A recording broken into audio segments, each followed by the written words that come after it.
there. But that's a tremendous jump from where we were to where we are now. And certainly, you hear the other towns, what I'm hearing her and the other managers saying, they are trying to now move up now, budget now 2024, but we moved our pace up and just want to make sure we stay pace. Is that correct, Becky? And I just want to be clear, I am totally opposed to this COLA. With the current rate of inflation of near 7%, the average worker is taking a pay cut literally on a month-to-month basis. So that's not the issue. I'm not even singling out that particular item. I was just talking in generalities about the taxes and revaluation. No, I could not agree more in keeping with the rest of the current economy. We worked really hard over the years. I was not part of it. A lot of it happened, before I became elected. But I know there's been a lot of talk among people that have been on the board before about raising income, and finally it was done, and it was done in a very, very spectacular way and a good way. And we would not want to see that eroded. Mr. Hoover.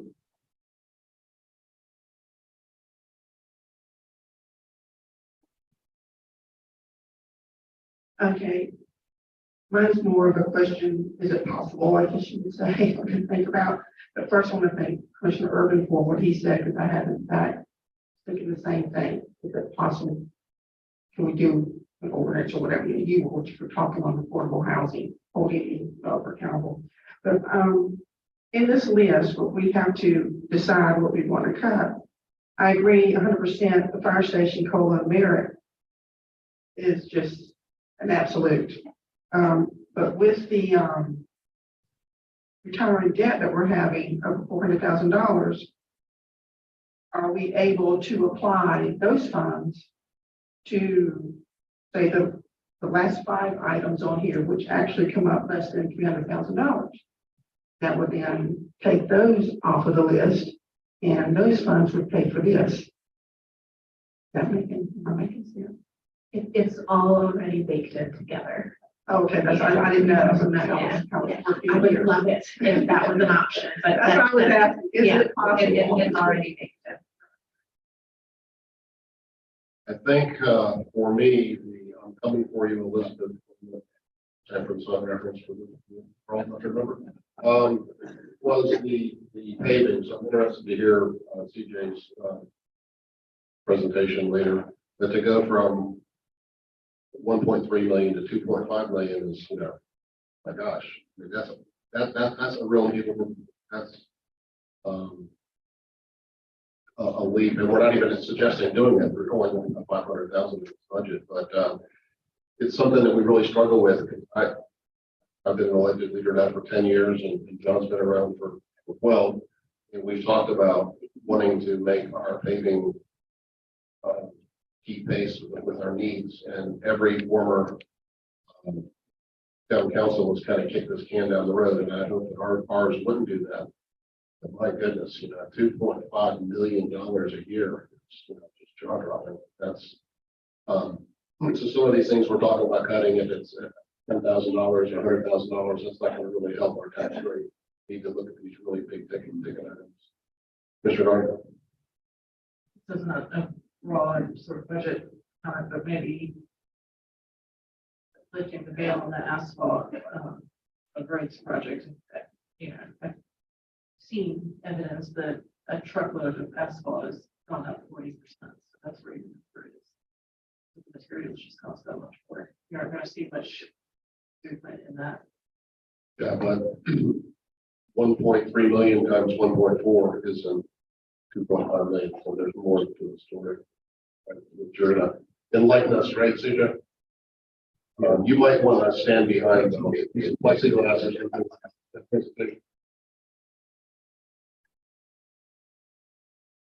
And not to steal CJ's thunder, but some of it is the fact that we have been underfunding the program for all these years, and how it starts to extrapolate, and the roads are more quickly in need of a full depth reclamation.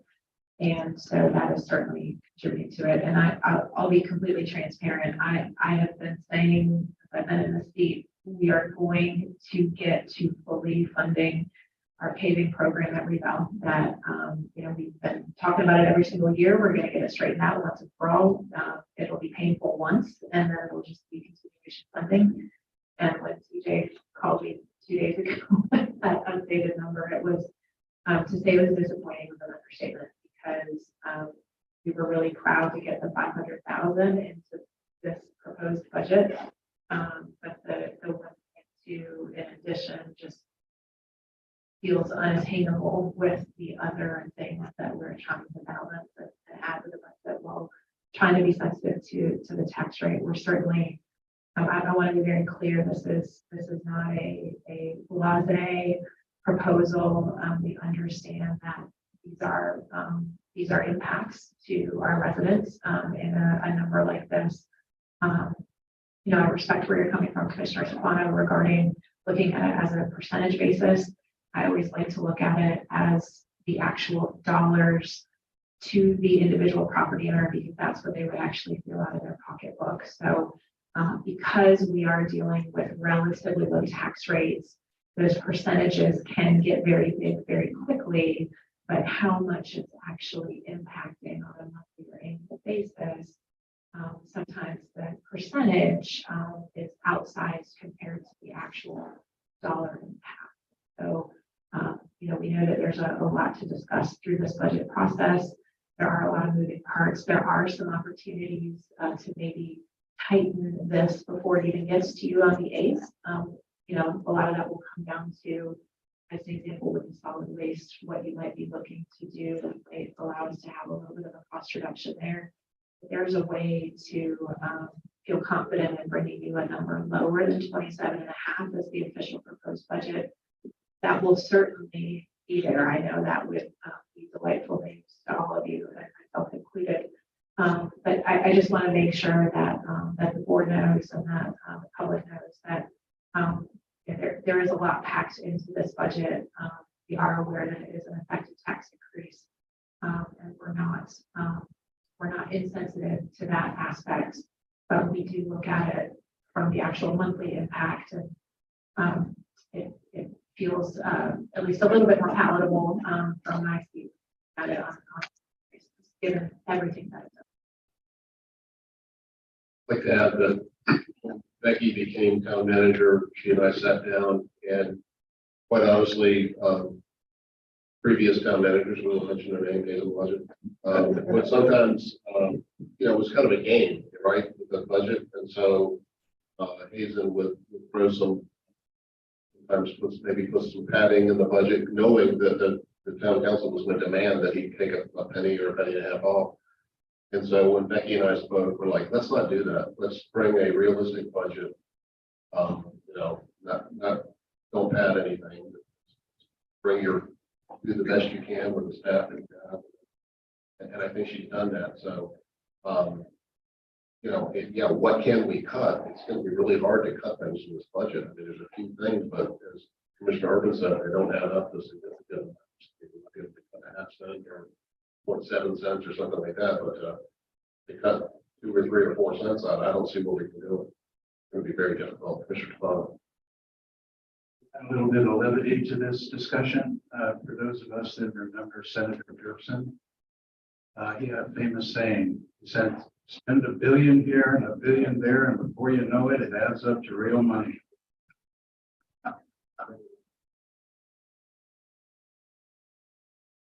All right, what's next on our agenda? We are breaking for lunch. Breaking. Right on time. Everybody's eating about a bag of candy, so. All right, let's break for lunch, and CJ, you might want to go put some kind of protective armor on. Break that.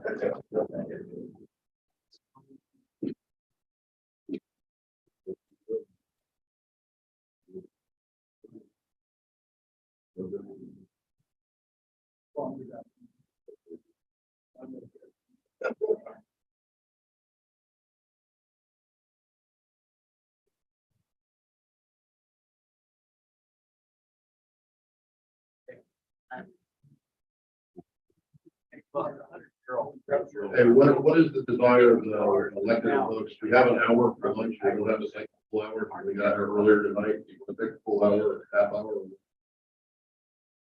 Try 30 minutes? 45 minutes. Here, okay. Let's take a 45-minute break. Lunch is in the kitchen, everyone.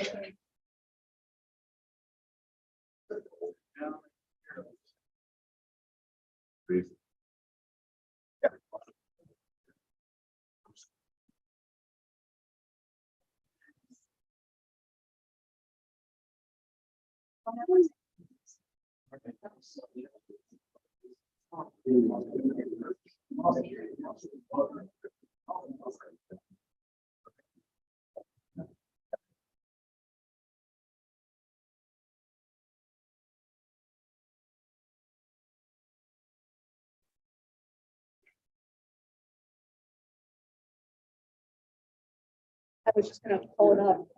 It's already showing.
Featuring CD O'Neill.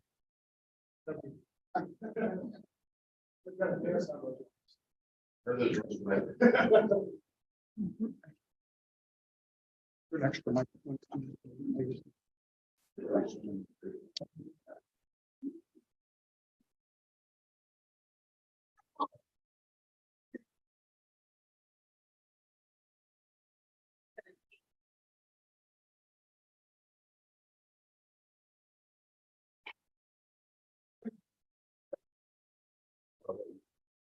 Thank you all, for having me today. We've had a great lunch. I'm sure there are no rotten tomatoes.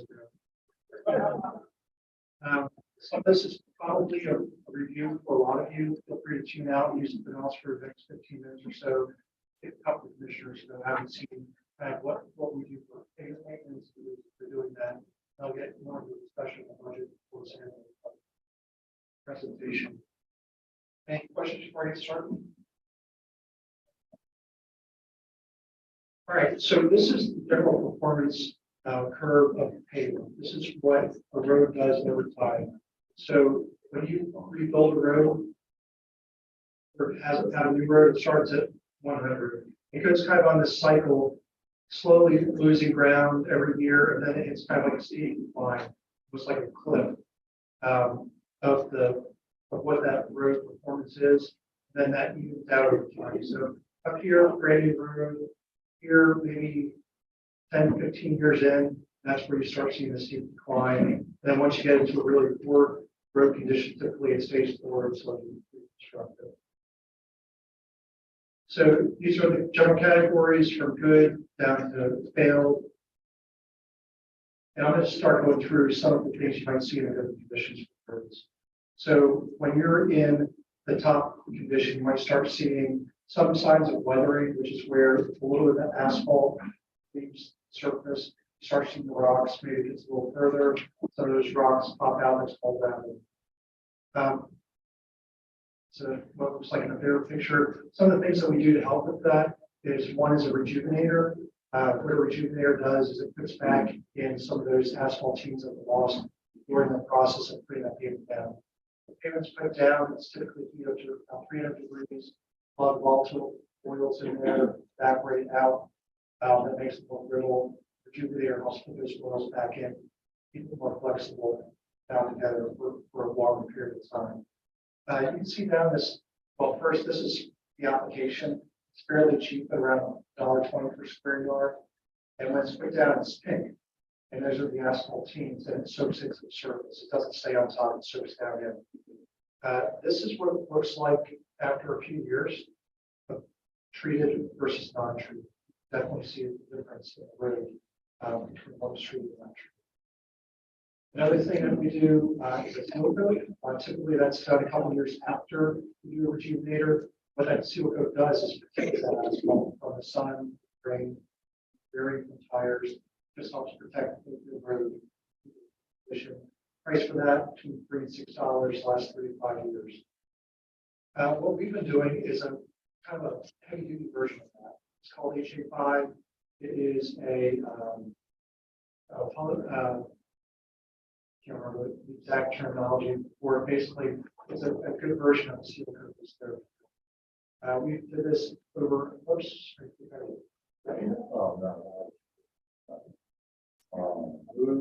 any questions? That might have been me. That might have been me. Sorry. I don't know.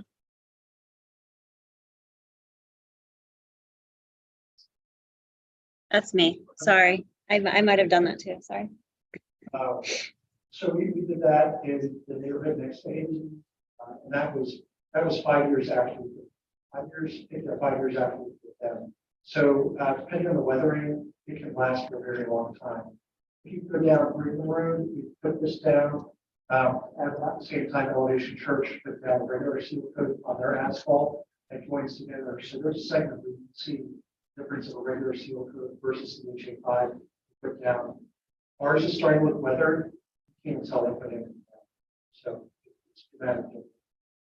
Again, the price is not much different from the seal coat. There is an issue though, because you put it down, you have to wait roughly 8 hours before you traffic on it. So there's a big inconvenience to the neighbors where they put down and have a whole big thing, telling people what's going on, having golf carts drive to the car. Bring the walls put down, it does last for a very long time, doesn't break it down. So then we start going down in the curve. So we're up in the good, now we start getting down to the 85 mark, and you start getting some fireline traffic. And then you'll see those on some of the roads. There's both the longitudinal cracking there, there's transverse cracking, which means that there's a lot of road. So, sorry, transverse cracking goes from the longitudinal cracking goes with. As it gets worse, it starts getting to block cracking. That's a really bad picture of block cracking. That road is not efficient, but it gets worse over time. And so what we do to help with that is crack seal. That's us. We have a crack seal machine. We typically crack seal in the falls and in spring. Basically, the two temperature extremes you want to do between it, so that in the winter when the cracks pull apart, and it will still remain in the summer when they push together. You don't get that. You do it in the summer, you wait till the winter, you'll have a crack form when it expands, when the crack expands. Or vice versa, you do it in the winter, the summer you'll have a hump there. So we do that in the spring and the fall. Probably the most cost-effective way of preserving our roads. What that does is unsightly, but it keeps water from getting down into the basin, causing structural issues. And sometimes we do this first. Well, we throw our crack and we do this first before we do it. That way, you have a cover over this. We don't see the crack seal so much. So this is kind of like doing a crack seal for the whole road. This is a cape seal.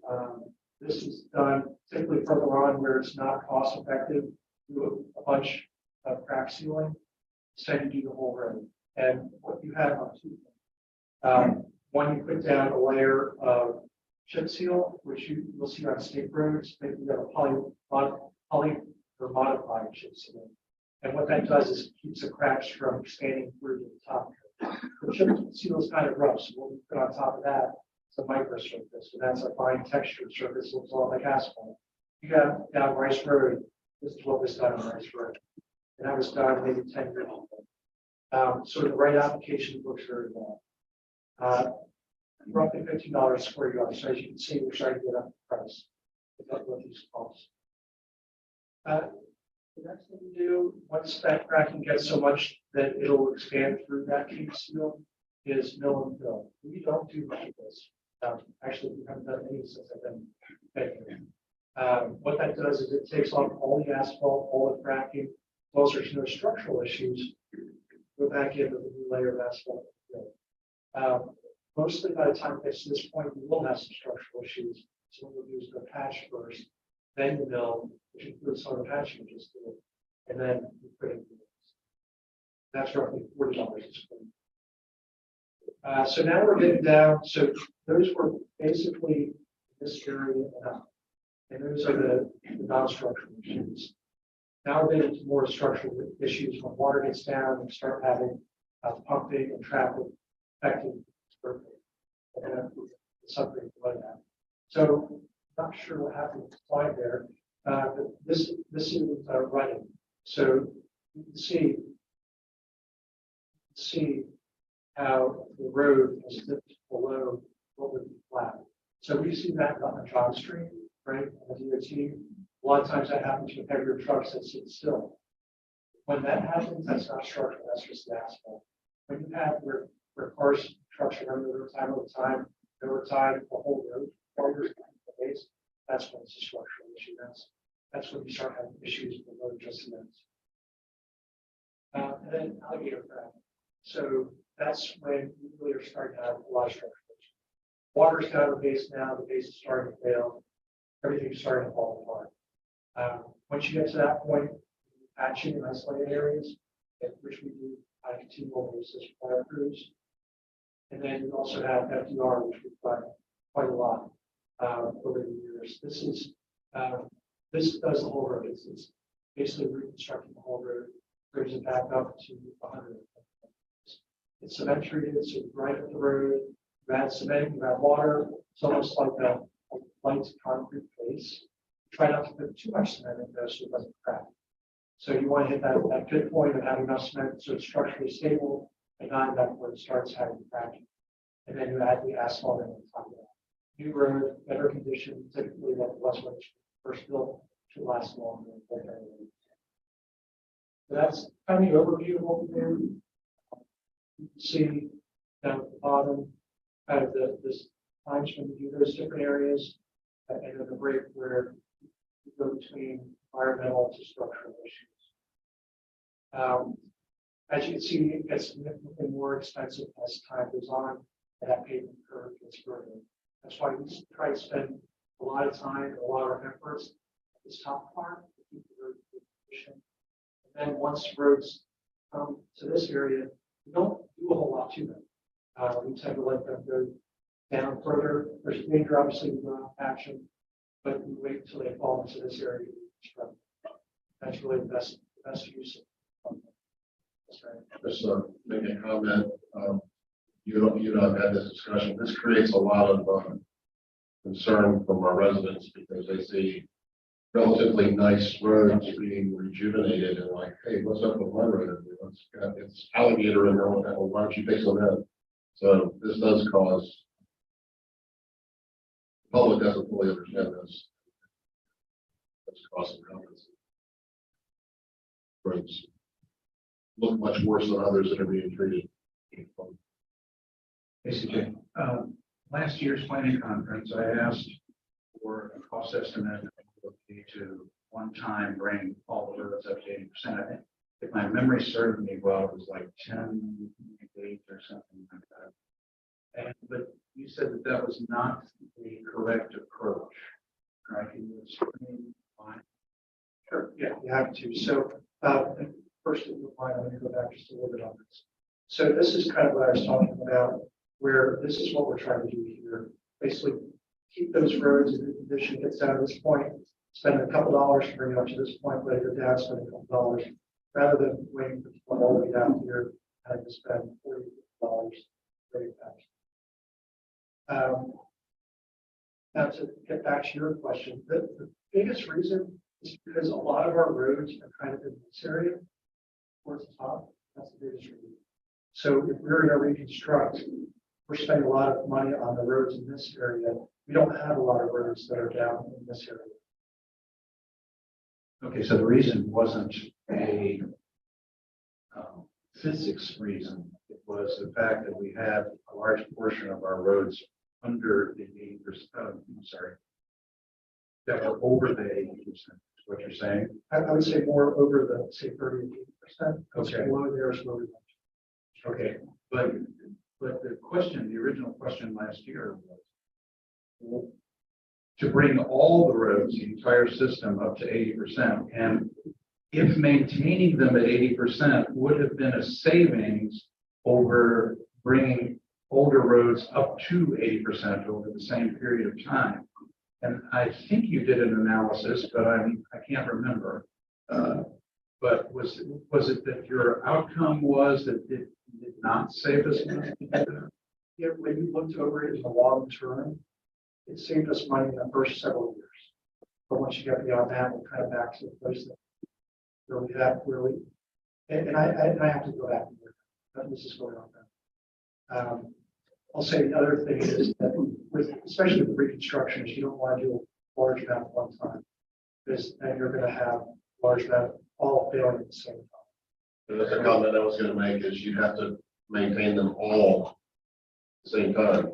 And right now we have roads of differing needs so that we can do some every year. If you do them all at once, they don't be the same. And then you have to maintain all of them every year. The question was it going to be cheaper over a 10-year period to maintain an entire network of 80% roads versus over 10 years, a mixed of grades. And I think you did an analysis, and I can't remember what the outcome was actually. So, but what you're saying is you still stand by that's not the correct approach, is not to bring everything up to 80% and continue with maintenance. Yeah, and part of the reason is it's much more cost effective, not easier, but it's more sustainable to keep a set funding level year after year, rather than going with a lot at one time and then funding less for a while and then having to reach that point again where you have to fund a lot again. It's much easier to try to keep it at the same level. Maybe I'm not answering. No, you are, but where I'm going with this is we have a bond issue that passed for transportation, which I believe in the wording has improvement of roads in there as well. That if we use that money to bring everything up to 80% and then add it to the budget to maintain those roads on a yearly basis, would that change your mind? I'm happy to receive money. I would say that we should probably revisit that analysis before we start trying to discuss it, since we're all kind of going Absolutely. off of every Yep. year. Thank you. And one of the slides later may help with that. Any other questions before I move on? Does that make sense to everybody?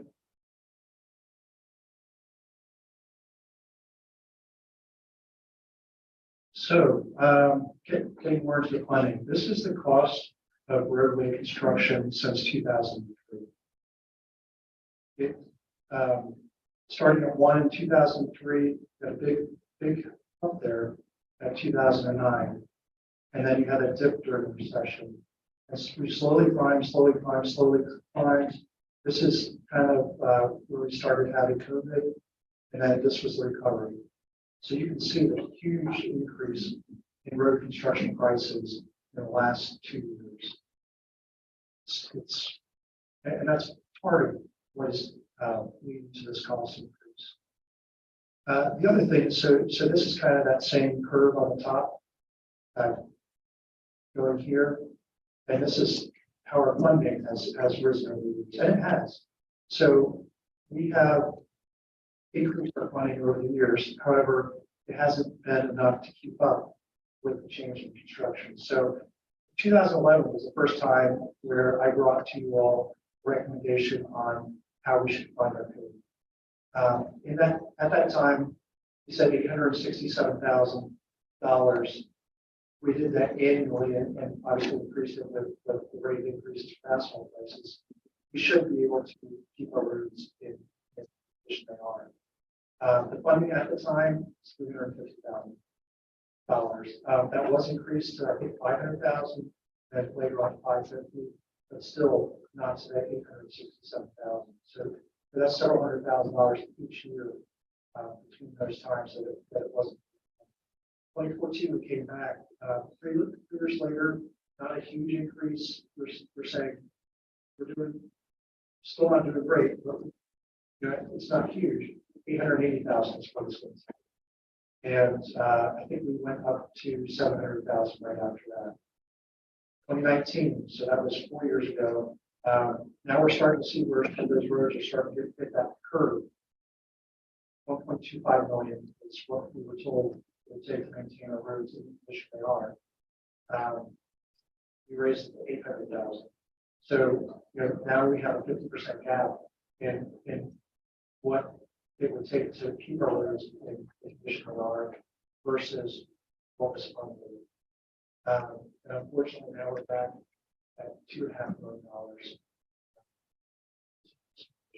So it's a twofold thing. It's on the backlog in the roads, which I'll show you in the next slide. So this is the backlog of roads, road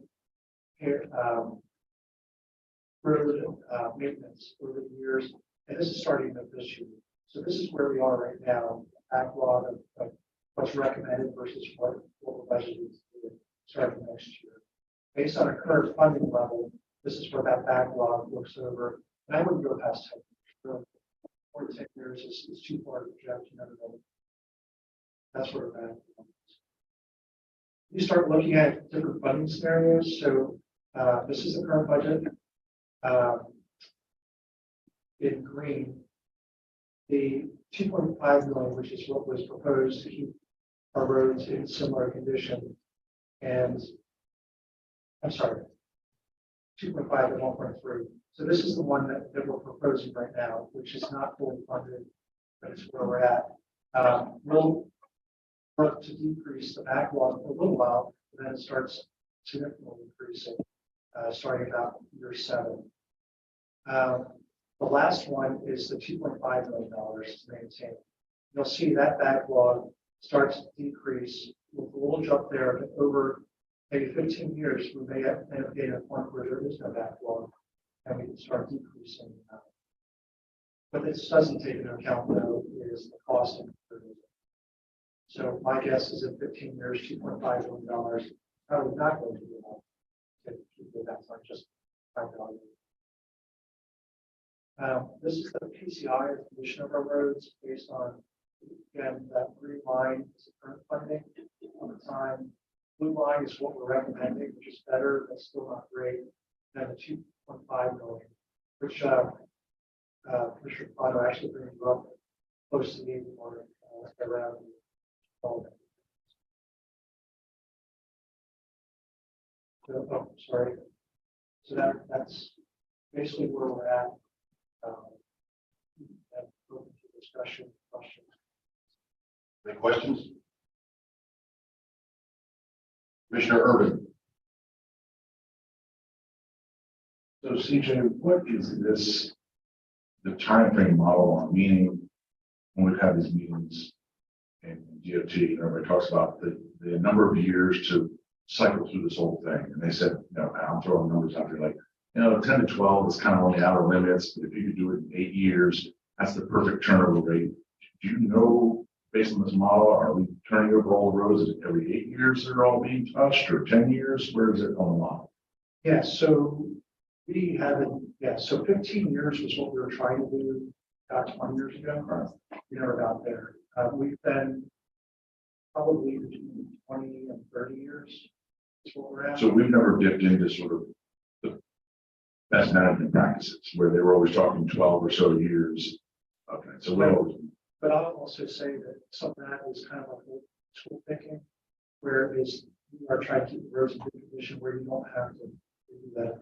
So maybe that model gives you some extra longevity. You said Correct. 15 is not heartburn like 12. And CJ, I did locate your memo, to go back to Commissioner Stefano's, question earlier. So, I can share.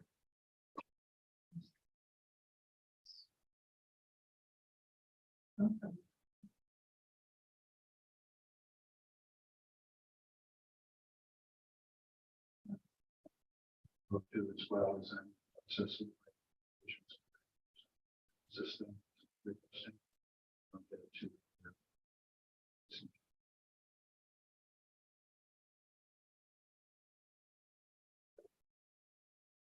So CJ, this is the memo from 2022. The cost showed that you would be looking at, these would be old numbers, right? They just updated the cost to actually do this. So based on old numbers, it was 27 million to reconstruct the roads. How many pennies? A lot of pennies. To reconstruct all the roads, to bring everything up to the 80 PCI. And it would cost an additional 85 million over 20 years. So you were looking at 4.26 million per year based on full numbers, to be able to keep them at the level that you were talking about. Yes, but I would say these are now low numbers based on the data that we have in today. So this would have been based on, CJ, your 2019 study, the last one you did, whatever year that was. Yeah, 2019. Yeah, so this was based on 2019 costs. And we've seen those skyrocket. How does that, John, with the 2.5 million would be good Well, here, So, yeah, I think part of it is maybe the 80 PCI I was about to say that, maybe if we looked at, a lower number like 76. Maybe that's something realistic where it might make sense to use. CJ asked the county manager this and talked about it. But if you looked at partnering with neighboring communities like Stalin, Meadow, and Trail to get better deal, package some of this road paving and what have you. Yeah, I have, talked to Charlotte on and off about it. Problem is that they do know and build, and we really haven't done any of that for most of the time here. We have talked to some neighbors, but never found a time where it made sense for the same thing. I'm sorry, one more thing real quick. I have, when we do some of these processes though, we wait till the contractor is going to the area to try to help with that mobilization cost. Commissioner Carter. CJ, the Powell bill funds are staying relatively stagnant. Have you thought about the policy that you would prefer to see to create this Powell bill fund so that they can go up? And if so, is that something that we should be advocating for as part of our legislative plan? Yeah, I mean, I haven't really thought about it because to me, that's all beyond my pay grade. Yeah, like you said, the Powell bill, they did increase it 2 years ago. To I think 700 and change versus the 580. But that's about the only time it's increased in quite a while. That spreadsheet shows it. But yeah, I mean, they're underfunding us for all the roads. They're underfunding the state roads too. I guess what I'm thinking is, Jay introduces policy ideas to us. So if there's something that you see in the public works department that we wouldn't see just out in the general public, and there obviously have been, I don't know how many studies on what could increase road funding in North Carolina. If there's something that, in your department where it kind of rises to the top, this is a suggestion of how to change that. Certainly, I would want to be in place to advocate for it. I don't know how other sheriffs feel about it. And what's being discussed nationally in several states out west, I believe, is they're introducing I guess it'd be an excise tax based on how many miles you drive. So if you have an electric vehicle, you either have a device that measures how far you drive or whatever, but it charges you extra tax. Most policymakers think that's fair because those that drive a lot more pay more. If you don't drive very much, you don't pay very much. Of course, any additional tax their constituents. With the Powell bill funds, people getting much better mileage. My wife has a Ford hybrid and she gets 55 miles per gallon. Cars, so people are buying much gas, get it usually, and also buy gas. I would add to that. I just don't, I don't know what the trends are in that piece. So if there's some sort of insight, then that'd be really interesting to me. I'd like to support that. Becky, this may be a question for you, but I remember last fall, Congress passed the bipartisan infrastructure bills over $1 trillion for state and local governments to rebuild outdated roads. Is there a way to get some of that money? I mean, yes, the bill specifically was set aside hundreds of billions of dollars, if I'm not mistaken, for local governments. Roads and elected representatives to see. I can dip into that without affecting our own section. Short answer is yes. Longer answer is I'm not sure where they are in any of that allocation process, but I think we try to stay up to date with those when they have come through as far as eligibility and if it's something that we've been eligible for, we try to go after it. And there wasn't anything that we saw that rose to that level, but it doesn't mean that we didn't miss something. So we're certainly happy to try to tap in any. Yes, I think power bill funds, I did find it interesting how, 1 year for like, 21, 22, we're getting over 817,000, and then 22, 23, but lower, it got that pattern up and down, up and down, up and down. Yeah, the reason being is this, and sorry, I'm not sure if you're asking a question, I'm trying to answer, but if not, please. The reason being is the state legislature sets that rate.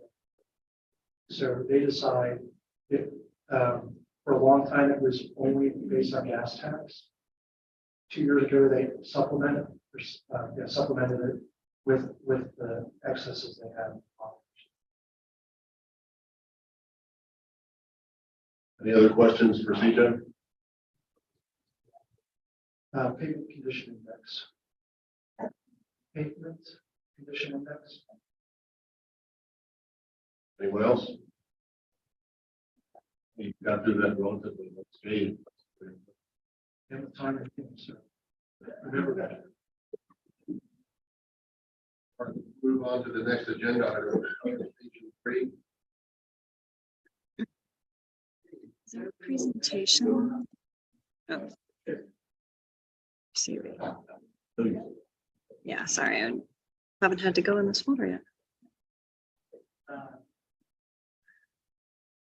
I'm gonna skip through the memo. Do the presentation. It's the same information. Is it a different file? Oh, here we go.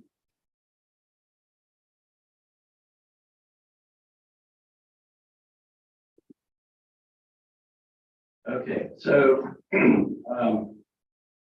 but why are we doing it?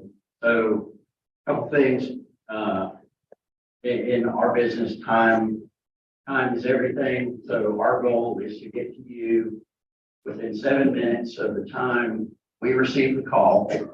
There's part of this we don't control. We don't control the 911 system, which is, you've read the news, there's problems with the 911 system. Person who answers the phone first in any emergency is the lowest paid. Ask Chief Williams about his telecommunicator problem. We don't control that part. We don't control the part at Medic who dispatches us. So we can only control the part we have a hand in. So from the moment we get notification of a call, our goal is to be there in 7 minutes. And our goal is to get there 90% of incidents within 7 minutes. We will dispatch the appropriate resources, hopefully with 4 firefighters on the truck. For medical calls, we'll dispatch 2 EMTs, whether they're coming on a squad or a fire engine. But our goal is to get there in 7 minutes. Last year, we got to 90% of our emergency calls in 7 minutes and 17 seconds. So we're doing well. That is not the national standard. That is a Matthews standard, and we adopted that back in 2017. For structure fires, we'll dispatch 2 engines or engine and a ladder, depending on our staffing. And again, our goal is to have the first truck there in 7 minutes and the second truck there in 10 minutes, and to have 3 trucks there in 12 minutes, or roughly after 10 minutes. But again, we don't control the 3rd truck. That's Idlewild, that's Mint Hill, that's Stallings, that's hopefully Charlotte Fire Department in the future. We're pushing ahead to get that 12-person minimum on the scene in 10 minutes. How are we doing? All right, the area that is proposed to be Station 3's response area. In that area, we get the first truck on the scene about 65% of the time within 7 minutes. And the second truck there within 10 minutes, about 83% of the time. And you can see how that compares with the other areas. Overall, our first truck arrives about 76% of the time within 7 minutes. And we get 2 there about 85%, which is not bad. Gives us room for improvement. We think Station 3 will help this greatly. Where are the calls? This is a heat map of our call volume for the last 18 months, from July 1st through December 31st of 2022. The two in the middle means there's a police station and a fire station there. You can see where the fire stations are. Here's station 1. Station 2 is here. Station 3 is proposed here. Idlewild is up here under the Lavino sign. The black line that runs down is the edge of the Idlewild service area. Our contract with Idlewild gives them a defined first in service area. Idlewild Road, this does not point where the pointer is aimed. Idlewild Road, of course, splits Matthews and Mint Hill, with Station 3's location here and Mint Hill Station 2's location here. We hope to eliminate Idlewild Road as the dividing line between department responses. Whoever's closest will respond. So we'll be picking up some things down Thompson Road, both sides of Idlewild. They'll be picking, good Lord, they'll be picking some things up down here on Sam Newell near the elementary school. So you can see where our call volume is. We don't have a lot of call volume in the Phillips Road area. We do have call volume. We do have calls there, but not like calls stacked on top of one another. Idlewild gets a good bit of this on this side of the line, and we don't have their data. So why the need for Station 3? I'm glad to hear so much support earlier for it. When we went through our ISO evaluation in 2020, we got 4.7 out of 10 possible deployment points, meaning that we're covering roughly half of the 17 square miles in the town of Matthews within what ISO deems an acceptable distance. Our call volume has gone up 40% in 10 years. Our response time has gone up 55 seconds over the same 10 years. Area growth, and I listed Sante. Sante is not a driver for this, but it did come up in the community conversations about the inability to provide emergency response for police and fire. This definitely helps. The entertainment district, as that continues to grow and develop. On the other side, we're seeing more call volume into Windrow in that area because the housing stock is getting older, and so are the people that live there. They are having they're trying harder to remain in their homes. We're seeing deferred maintenance. We're seeing deferred maintenance in all of our 1980s neighborhoods. Brightmore, Matthews Estates, we're starting to see deferred maintenance. Reliance on contracted volunteer assistance. Idlewild, we have a service contract with Idlewild. They are a part of our response component. They also have a contract with Mint Hill. That contract goes back to 2014. They have a dedicated service area, but they are where we were in 2017. They are paying part-time people Monday through Friday. They are stipending volunteers nights and weekends. And every month I get a report from Idlewild about their staffing, which is a snapshot of a moment in time every day. Well, I took a picture yesterday and it was blurry. So what did I do? I took another one a couple seconds later, right? So on paper, the numbers look real good, but Kent and I still see the daily texts where, hey, we're struggling to get people, on par. Idlewild does a very good job for a struggling volunteer fire department. What will Station 3 do for us? It'll improve that first due coverage area for Station 3.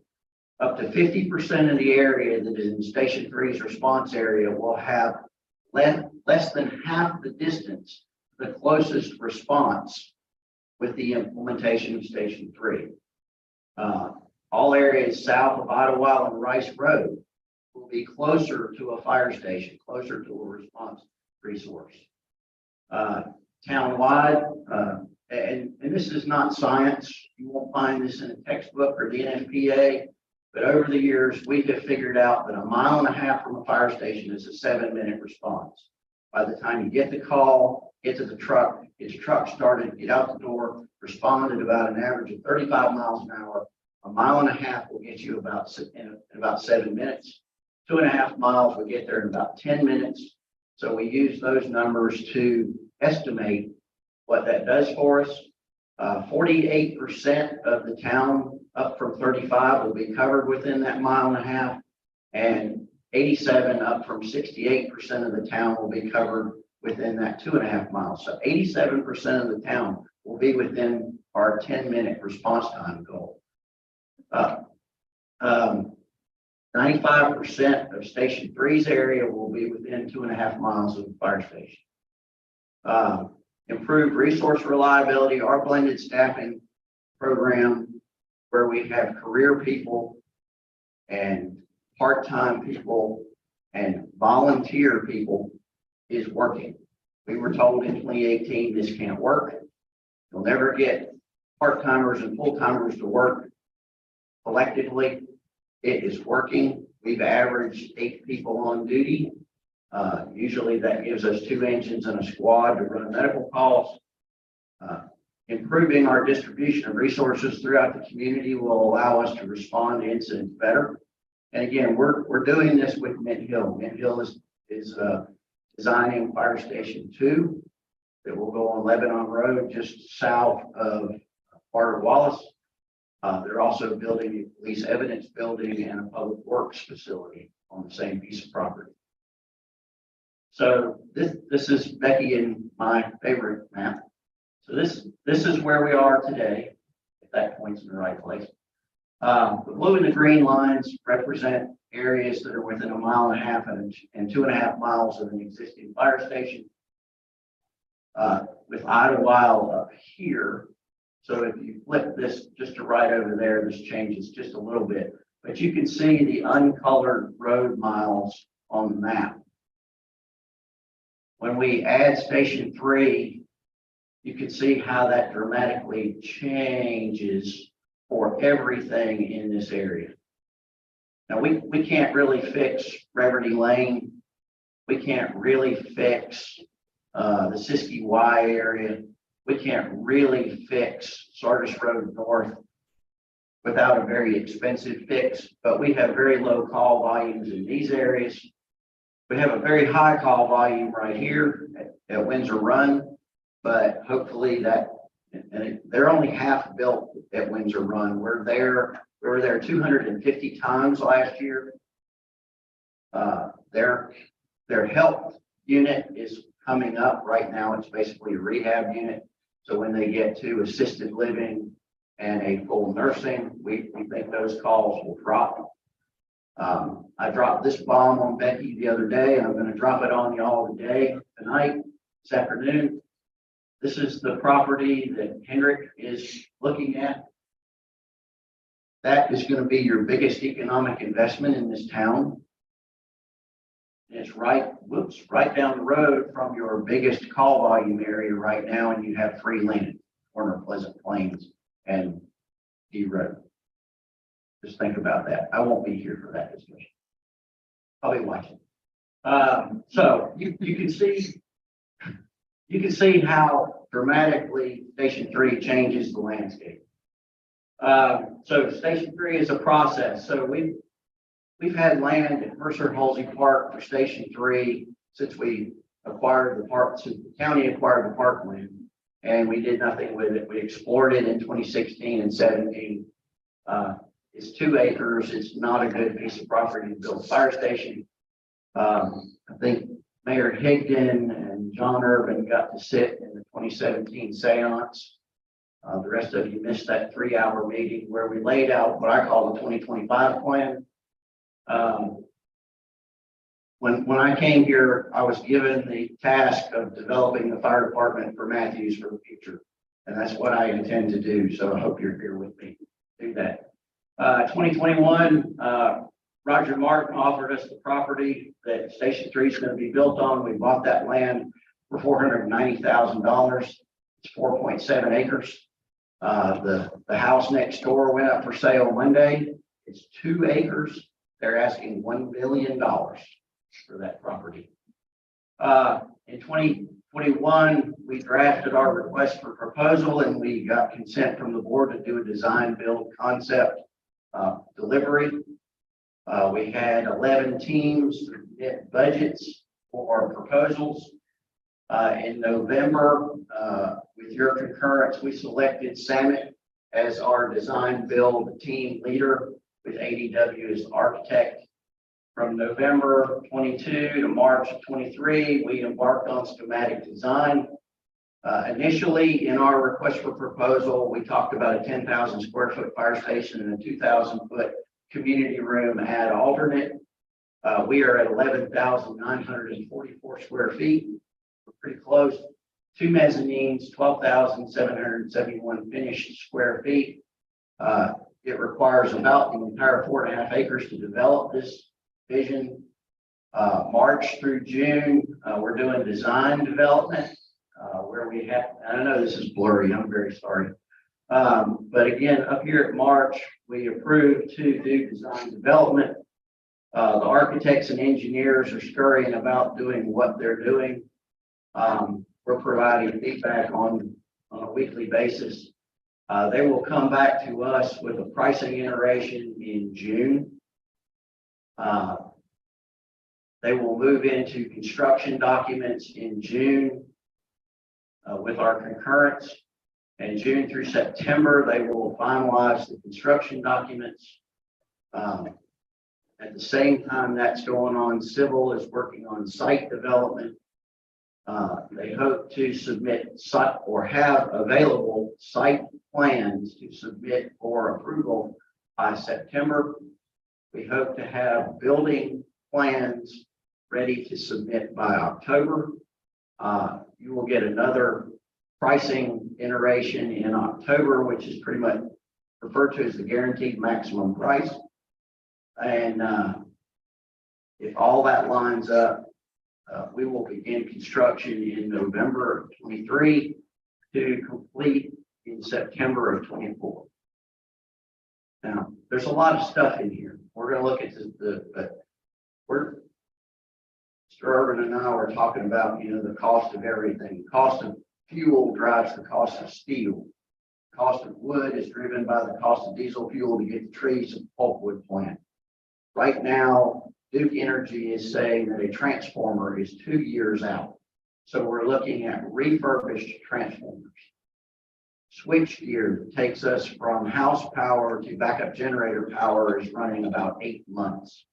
So the idea behind design build is we're committed and we're moving ahead and we're ordering things. We've almost backed up to a design bid build, even though we know who the builder is, we know who most of the subs are. So we're still trying to keep the project moving at our original pace. Whereas Mint Hill is at construction documents. So they have their plans engineered, but they're waiting on the rest of the project before they submit for permit. So we're a little behind Mint Hill, but we're still moving at a pretty big clip. So the fire station, you saw some of these plans. I want to walk you through them so that you know what you're getting and what we've come up with. So here's our site, 4.7 acres, 3017 Matthews Mint Hill Road. We have flipped the design 3 times. And currently it is lined up where the NCDOT has the alignment for Highway 51 slated. So the driveways, NC 51 is supposed to have, it's a divided 2 to 3 lane road with looms. It's essentially a super street. The loon to take you back to town is right here. So when traffic comes down, they'll be divided, they'll get in a left-hand lane, they'll sit at a signalized intersection, and they'll make a left and turn around and go back to the houses opposite Phillips Road 51. There's another loon right here that traffic will get in the left-hand lane, make a loop, to get back to the entrance to the park. So our driveway lines up right between those two lanes. So that gives us a signalized exit point so that when we exit the station, we activate the lights turn red, we come out. We're going right, we just go right. The entrance to the fire station will be right in, right out, as will the entrance to the park be right in, right out. The queue line for Idlewild Road begins right about Hardis. So it becomes a 4-lane road right about Hardis, and the queue lane for Phillips Road starts right about Marjorie. So we've sandwiched ourselves in. We do have overhead power lines, so we've got to get power under Highway 51. The storm sewer runs on this side. Sanitary sewer runs on this side, so we've got to get under Highway 51 for sanitary sewer. We have hydrants at Marjorie and Hardis, so the water's on our side, and we have sufficient water to support all of the systems. So here's the fire station, here's the entrance, public parking. We're exploring EV chargers. And we'll talk about some of those elements in a minute. Public parking, the entrance to the community room, the main apparatus bay. The trucks will come in this side, wrap around and come straight out. And then the fire department living quarters are over here on this side. We've got enough parking to support shift change with about 8 people per shift, so 16 parking places, and the 20 or so out here outside that serve the community room. We've got our dumpster enclosure. We did put in an ad alternate for a 40 by 60 storage building. Instead of making the bays bigger, we just need storage. We keep accumulating trailers, reserve apparatus, stuff that we just don't want sitting outside. So they will compact and gravel a storage building plot. We've got our BMP facility, which originally we sized big enough for this property, and if we were to ever acquire the property next door, but I don't think we're going to do that. Generator or fueling tank and a generator. We're trying to combine the generator and fueling utility into one piece, and a transformer out here in the back.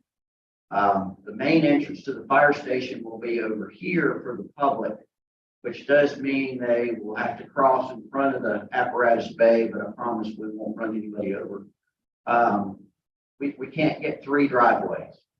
NCDOT will only give us 2 driveways. The station itself, this is probably, Kent and I have been in a lot of fire stations over the last 40 years. This is a really well laid out fire station. We both believe that there should be the fewest possible impediments between the firefighter and the truck. So anywhere a firefighter is, it's pretty much a straight shot, if not to get to the truck. So here's of course the apparatus bay in the middle. It'll support an engine and a ladder and a SUV parked behind the engine. The living quarters, we've gone with a giant open, well, I wouldn't say giant, a very spacious open concept. Actually, this is a 1960s vintage fire station design. The TV room, the kitchen, and the dining room table are where we solve all the world's problems. So everybody on the crew, everybody at work is here together.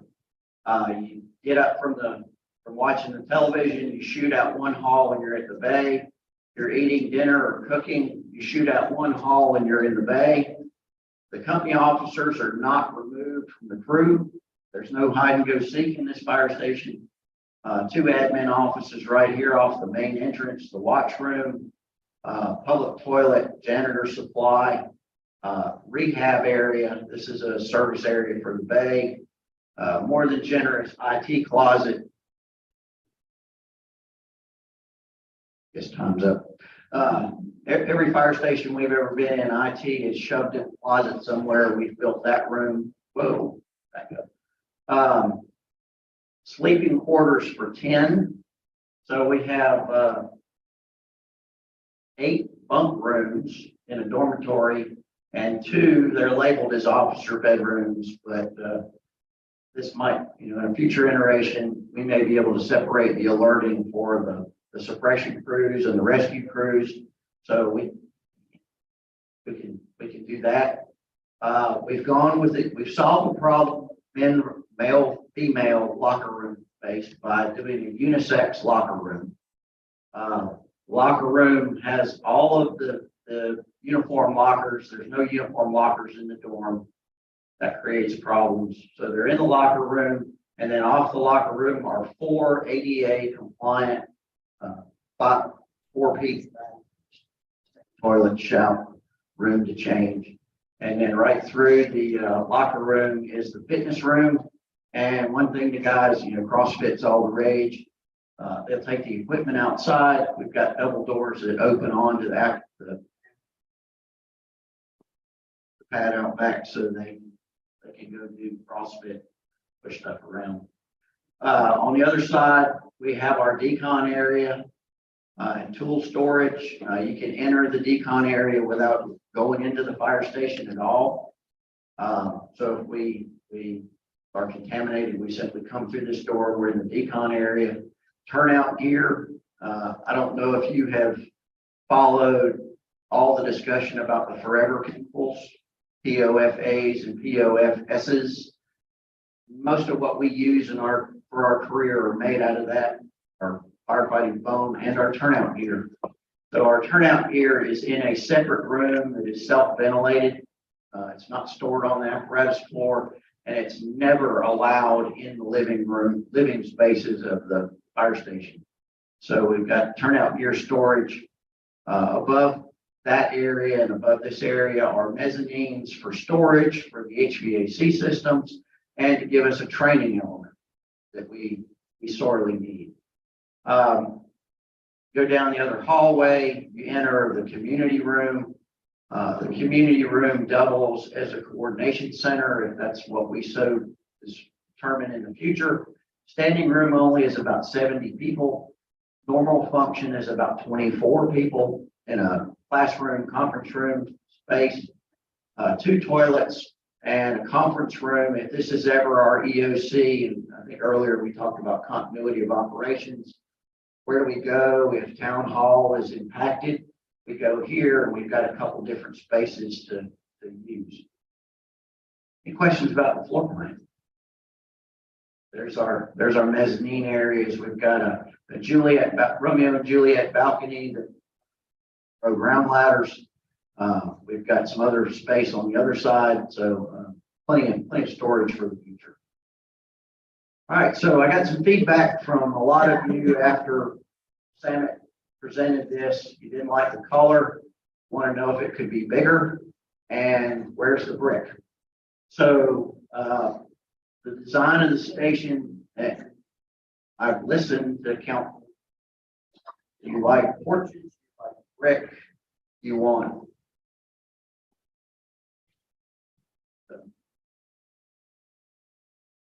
the Matthews look and feel.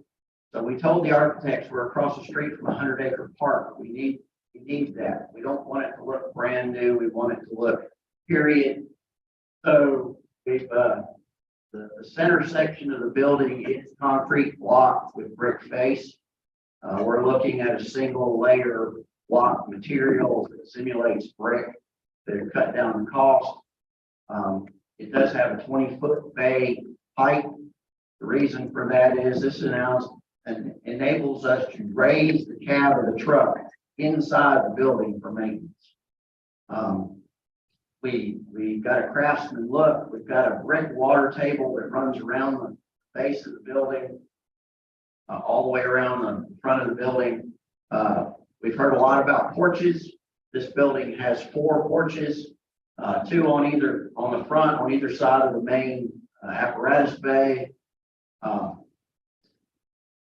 One on the public meeting room side, one on the firefighter side and the kitchen. We are trying to incorporate as much energy efficiency into the building as we can. And we'll see some of that a little bit. But that's the front view. A little bit closer from the day room side. We've done eyebrow vents to cut down heating. There's the porch for the community room. And again, you can enter the community room from either of the two entrances. Here's the typical entrance from the parking lot to the community room. And we did this rendering in a darker color. It is board and batten and lap siding. We do have to make a decision in the next week or so about brick. We'll talk about that in a minute. This is the living quarter side of the building. You know, we are locked in this building for 24 hours and we do like to get away from each other. So the ability to go outside, sit on the porch, get some fresh air is important. And this would provide a good place for the gas grill and cooking right next to the kitchen. The back of the building, you can see the weight room poking out behind the truck there. The fuel utility arc will be much smaller. Bay height, overhead view. CJ, like you promised grass like that, correct?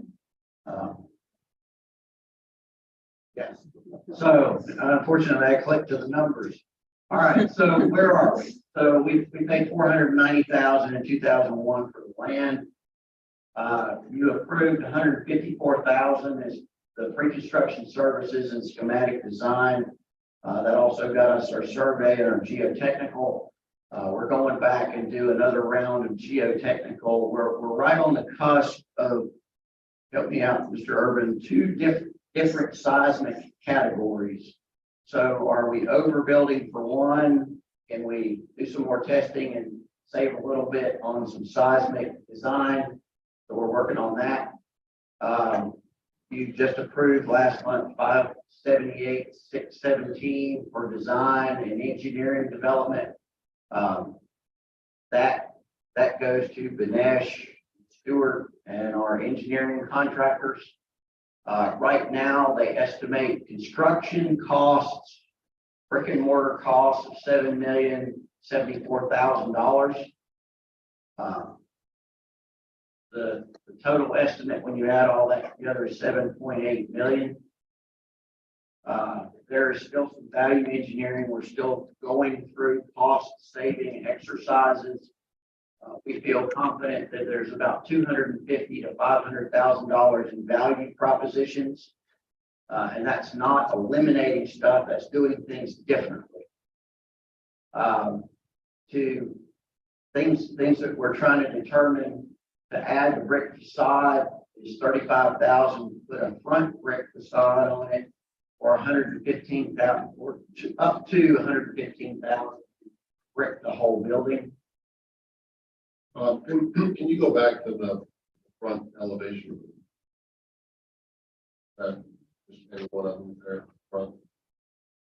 So the community room on the right, section on the right there, correct? Yes. Is the whole facade other than the water table there, this siding stuff? Yeah, it's cement board. Party board. Yeah, it's the same on the other side? Yes. Yeah, I just, it reminds me of a, like a park ranger's residence. More than You a should have fire seen the green version. And just to be clear, when we talk about bricking the front, the brick would come up to the plate. We would not be bricking the gable itself. Gable would still be a board and batten. So that's my question. Is this showing brick all the way up to that? So right now it's showing brick down here. So the 115 or 35 to 115 would take it all the way up. Yeah, 35 would brick this and wrap it with some termination.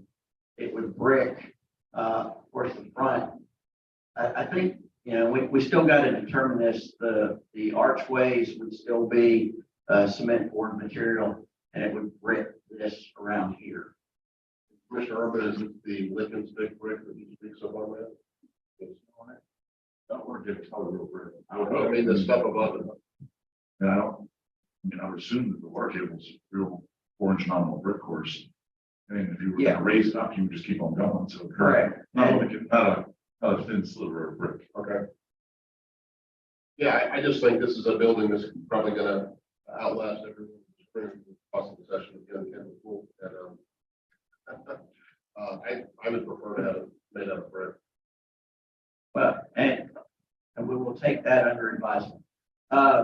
It's not vinyl, it's not wood, it's cementitious siding, hardy board. So the board and batten up in the top section and the lap siding are, it comes yellow, you paint it whatever color you want it, and you paint it about every 15 years. Yeah, I think that would be acceptable. I would just like to see it break up to that point. We'll take that under It's advisement. one of 7, that's my opinion. Okay, so brick facade 35 to 115. The storage building alternate, at this point, they will run conduit out to the pad. They will compact and gravel the pad. So that we can then, and we're still working through the ad alternate price of a metal building. Again, we accumulate stuff over the years. We've added a shelter trailer that has radiation equipment in it that sits out back behind the fire station. We've got vehicles that sit outside to the point the computers don't work when you crank them up because they've been so hot. So many uses for the storage building. Somebody mentioned David Ross earlier. His committee forwarded us some information. We are looking at LEED Energy Star. LEED is pretty much the North Carolina Energy Code to start with. Energy Star is mostly the appliances that you put into the building. Solar, we are looking at solar capability on the building. But and I'm just going to be perfectly honest. We use solar and water differently than you do at home. At your house, you and your housemate take a shower in the morning, and then you take a shower the next morning and you might wash the dishes. At a fire station, 8 people take a shower in an hour, and they might do that 3 times a day. The water can't keep up, so you can't eliminate a boiler or a water heater of some kind. And the selling back of energy would do, we would need a much larger solar array to make that worthwhile. Also, if you put solar panels on the roof, right now this roof is an asphalt shingle roof. They recommend doing a standing seam metal roof because the asphalt shingles are going to last 20 years. Your return on investment for your solar panels is about 30 to 35. So you have to take the solar panels off to replace the roof. And now your prices have gone up or your costs have gone up. Just being honest. Higher SEER equipment right now, the standard is SEER 13. We can go up to SEER 14.7, but that's all that's available on the market right now. So we will use the best we can. The reuse of rainwater and gray water, that requires 2 completely separate systems and a holding tank. It's very expensive to add that in, but we are exploring that cost. Chief, can I make a comment on that? I was recently at a union hall in Chicago, Illinois, that uses gray water for all their landscape use and all toilet use. And the gentleman that installed it said that it paid for itself in a year. Yes, water may be more expensive than Chicago, but pretty large building, but they flush all their toilets with gray water, and it's on all these things. I understand some of the limitations, but I think there's also long-term some savings from some of them. Back to that as well. And we are going to run these down and provide an a la carte menu of things we can do. We don't have an irrigation system anywhere else. Is that something we add to the fire station?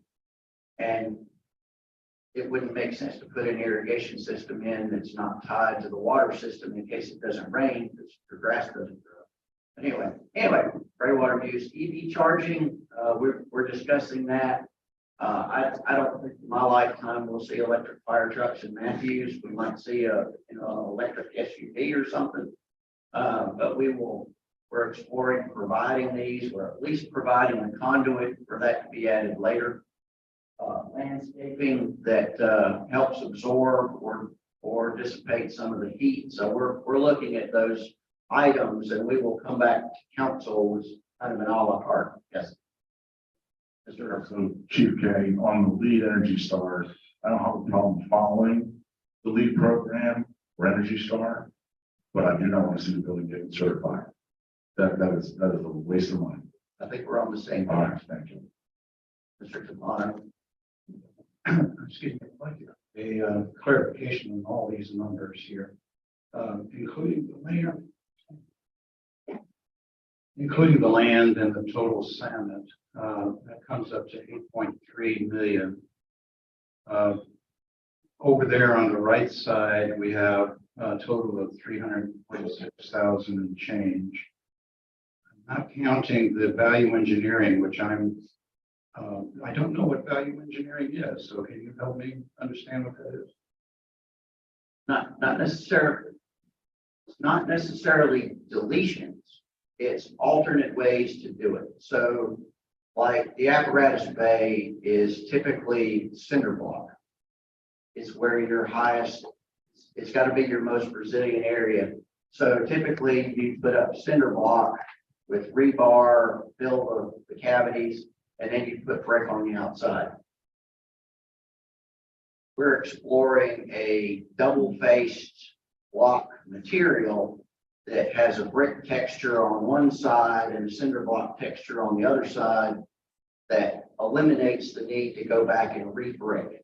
So that would be a value engineer. I understand.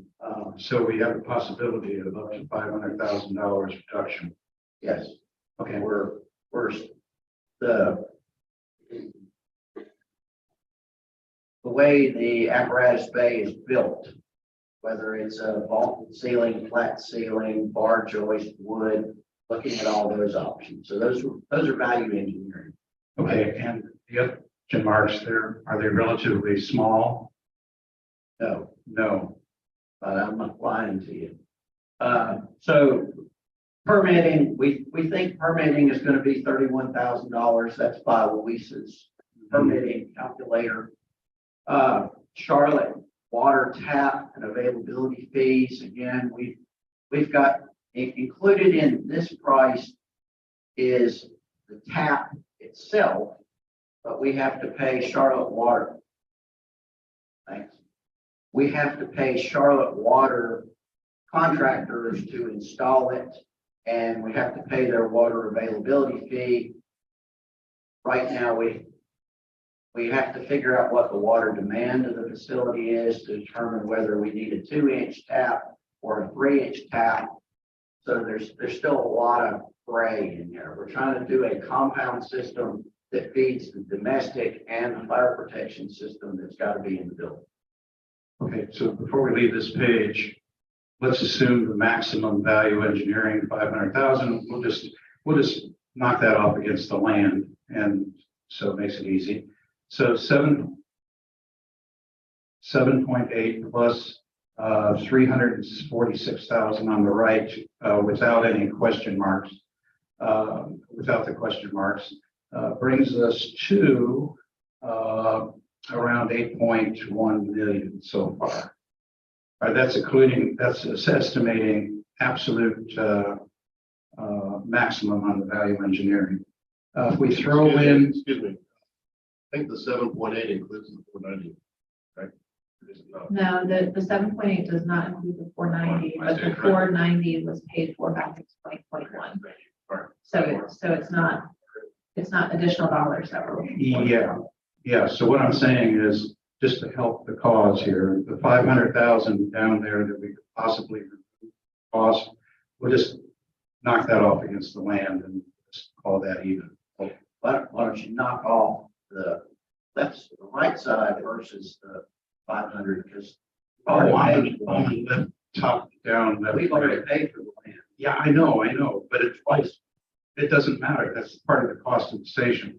Okay, so, having said that, assuming the maximum amount of deductions, we've got 7.8 on the left and 300 and something on the right, so we're up to 8.1.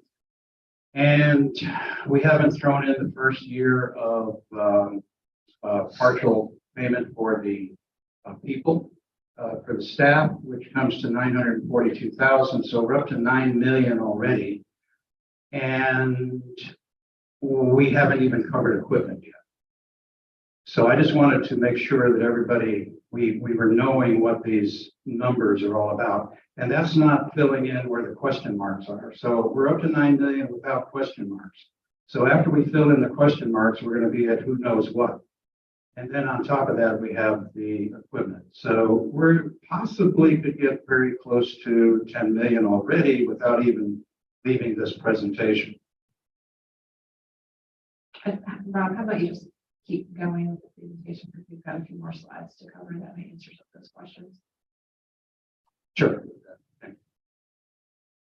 Ballpark can't hold me to it. I think the Charlotte water tap fees at the worst could be about 350,000. NCDOT could hold us hostage for a right turn lane on Highway 51, but I don't think that's likely to happen.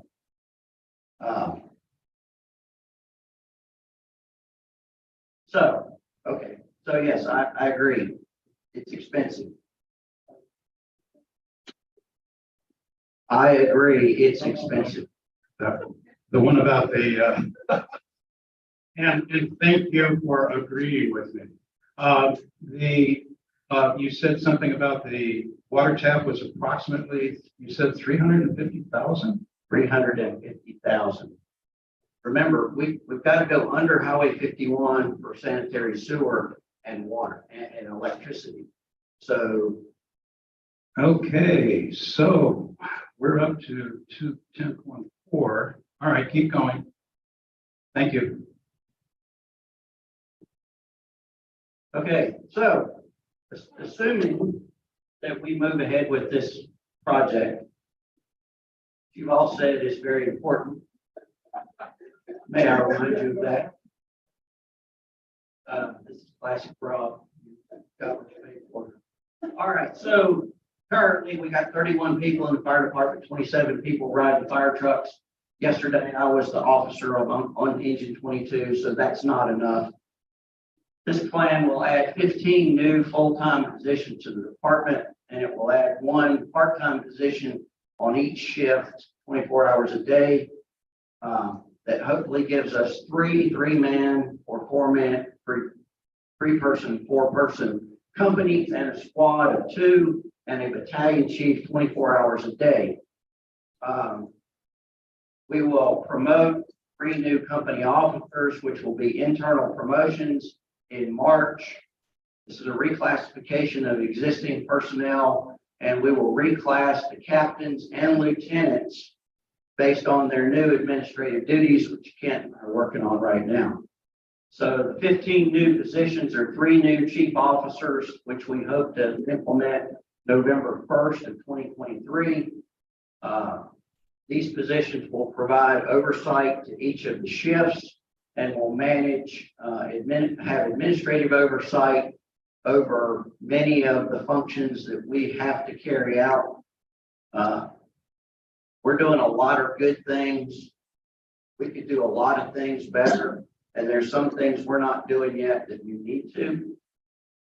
I will say, and I will brag, that there is no department our size that is doing the things we are doing. And I could go on for hours about that. Chief, I've got a question. Why do we need to hire the officer chiefs in November of 23 if we're not going to have the station up until September of 24? Do you want to hire the leaders and the followers at the same time? No, but, There you go. but, I mean, this is almost a year in advance of having a physical building.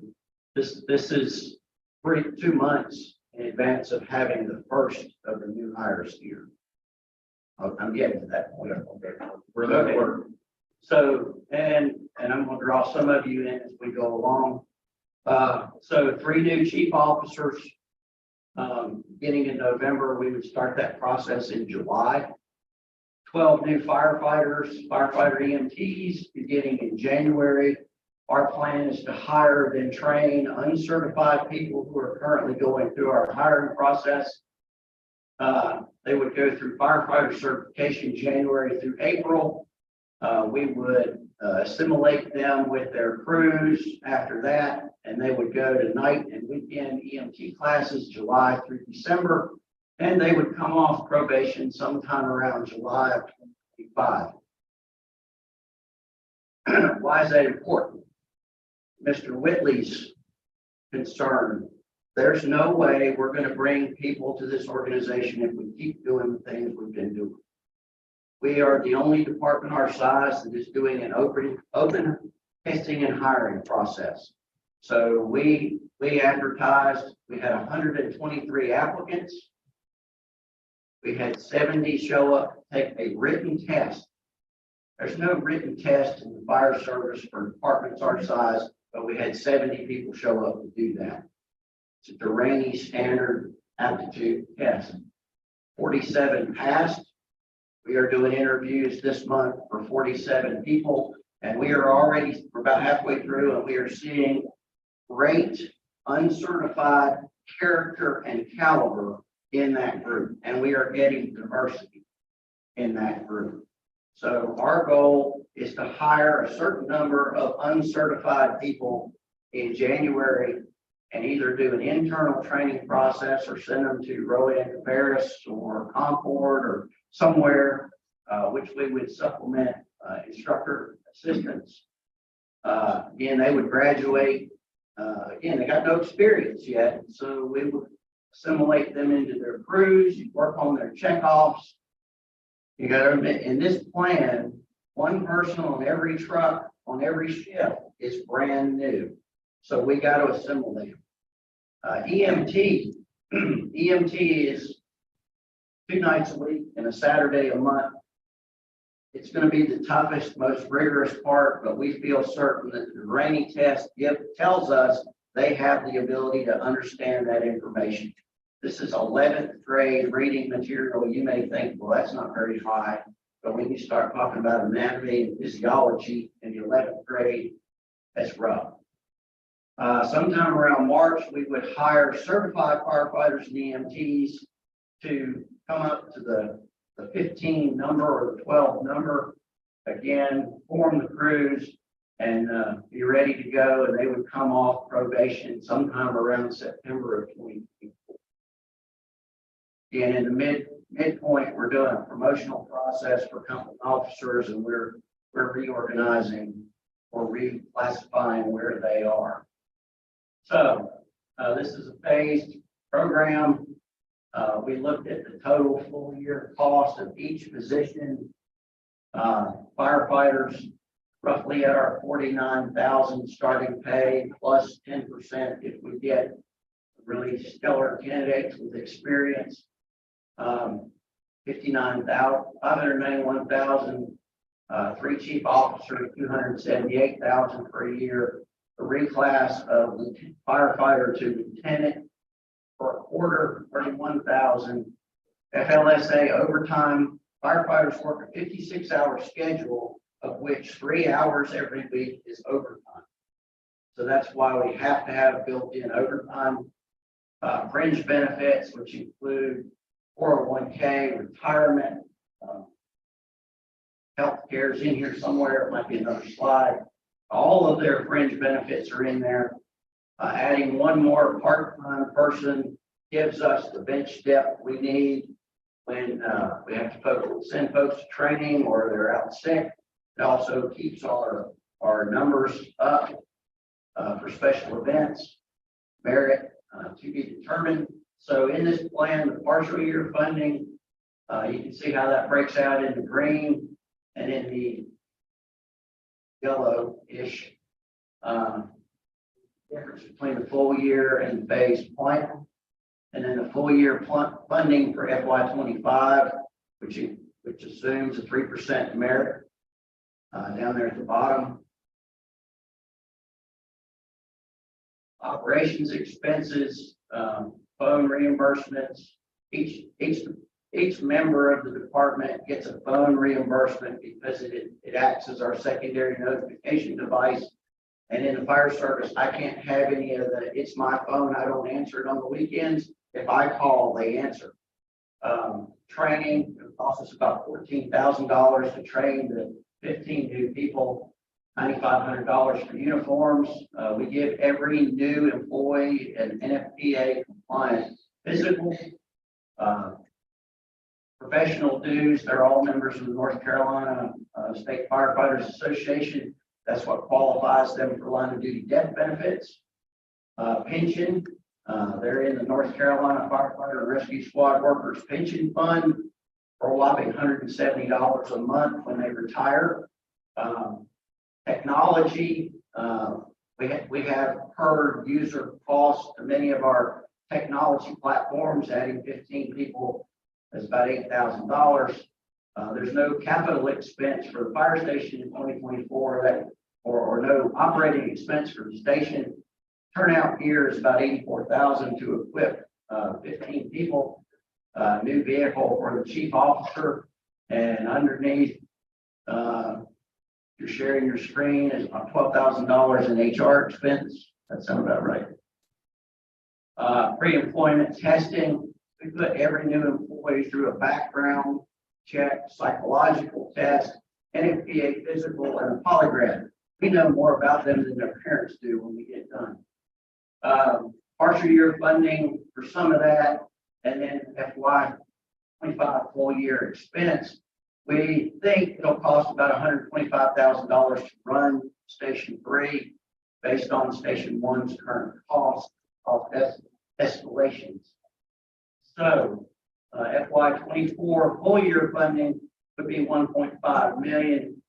The phase plan is $942,000. The difference, the $640,000, goes into the CIP to offset construction costs. The FY 25 full year cost to activate Station 3 is $1.67 million. And the 1.67 does not include the offset that we will start to see by no longer having to fund the Idlewild. So it'll actually be a lower net cost. Correct. The full year funding for Idlewild for FY 24 is going to be $415,000. Apparatus for Station 3, FF&E is included. Computers, phones, television, chairs, beds. No new apparatus specific to Station 3 in this budget. Our current 2007 engine and 2010 ladder are suitable for short-term use. Idlewild has apparatus Town of Matthews is funded, which should come to us, but I don't want to have that bone-picking conversation with Idlewild yet. But that should come to us.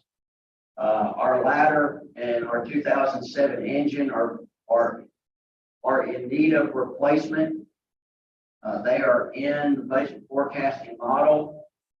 I hope to come to council with the approval for a contract before July 1st for an engine and a ladder, with the assumption that the engine won't be here for 24 months and the ladder won't be here for 30 months. And funding for those is a year beyond.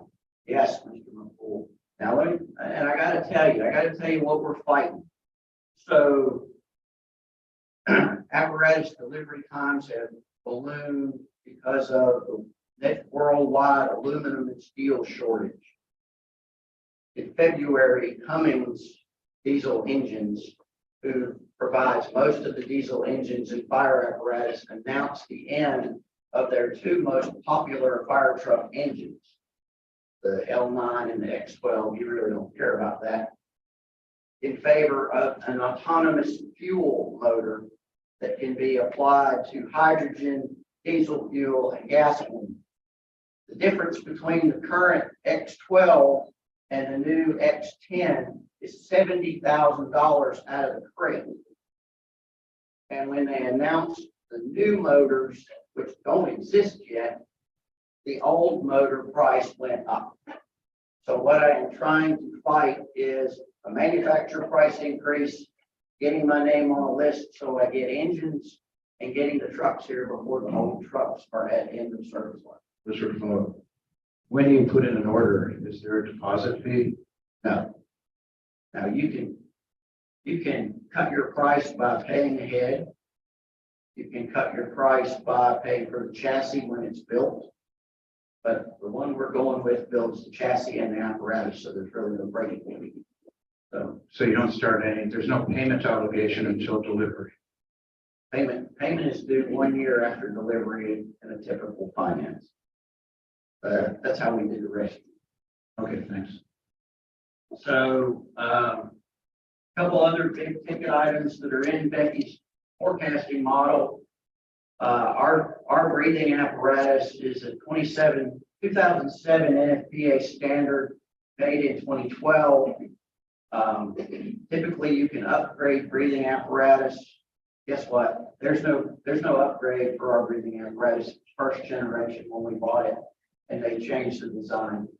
A bigger concern is our air bottles. They go out of service after 17 years, and ours go out beginning in 2026 and 2027. So we've got to replace those. We're lowering the number of overall units we have in fleet. So we'll be saving some, but again, those are in Becky's forecasting. And Rob, if you can flip back to that screen for 1 second. I just want to reiterate that what you see on the screen for capital replacement funding, Rob said it, but I just want to say it again, is that the ladder, the engine, the SCBA, and the bottles are all a part of our normal planned replacement schedule and our needed replacement schedule for these vehicles and this equipment. This is not contingent upon Fire Station 3. It's actually not related to Fire Station 3. We would be coming to you with these in this order of timing, regardless of the decision that is ultimately made for Fire Station 3.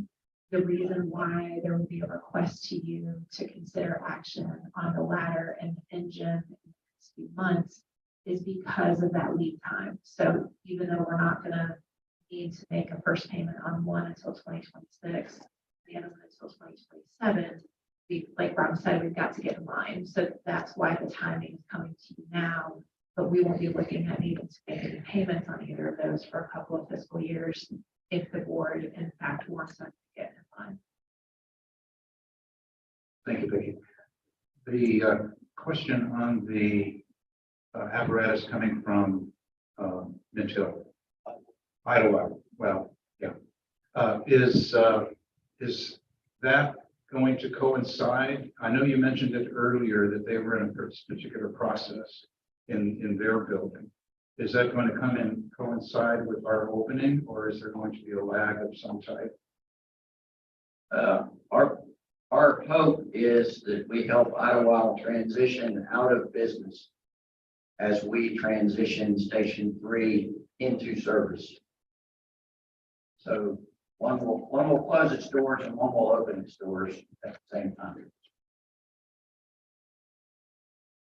It's not a dollar question, but I thought, is it a great opportunity to take experienced firefighters from Idlewild? Is there any talk about that? We have in our plan a transition for Idlewild members that want to come in that. There's no career members in Idlewild. I see. So they're either part-time career members somewhere else. They're career members part-timing at Idlewild, or they're stipend volunteers at Idlewild. So we plan to have a transition process for their members who want to become part of the new organization. That's good news. Thank you. And as we look to the FY25 budget, we do anticipate that related to that timing question or statement that you made, that we would fund Idlewild for probably the first quarter of next fiscal year of FY 25, while we're finishing up the construction on Fire Station 3. And so we would see a partial year savings in our support for Idlewild in FY 25, and then we would see a full year savings in FY. And that's what this slide discusses. We met with their board. Now, Idlewild's been through this exercise before. They were Oakhurst Volunteer Fire Department until 1974 at Sharon Amity and Monroe Road. So they moved out, became Idlewild. Since that, they've been through this exercise. They're not real worried. They're not losing their minds yet. But we met with their board back in the fall. I met with their board last Tuesday to discuss where we are. Again, this fall, we will sit down with them and develop a transition plan for their members. We do want, they do have to continue to do what they're doing today until the day they close. So maintenance, fuel, salary, turnout gear, all has to continue to happen.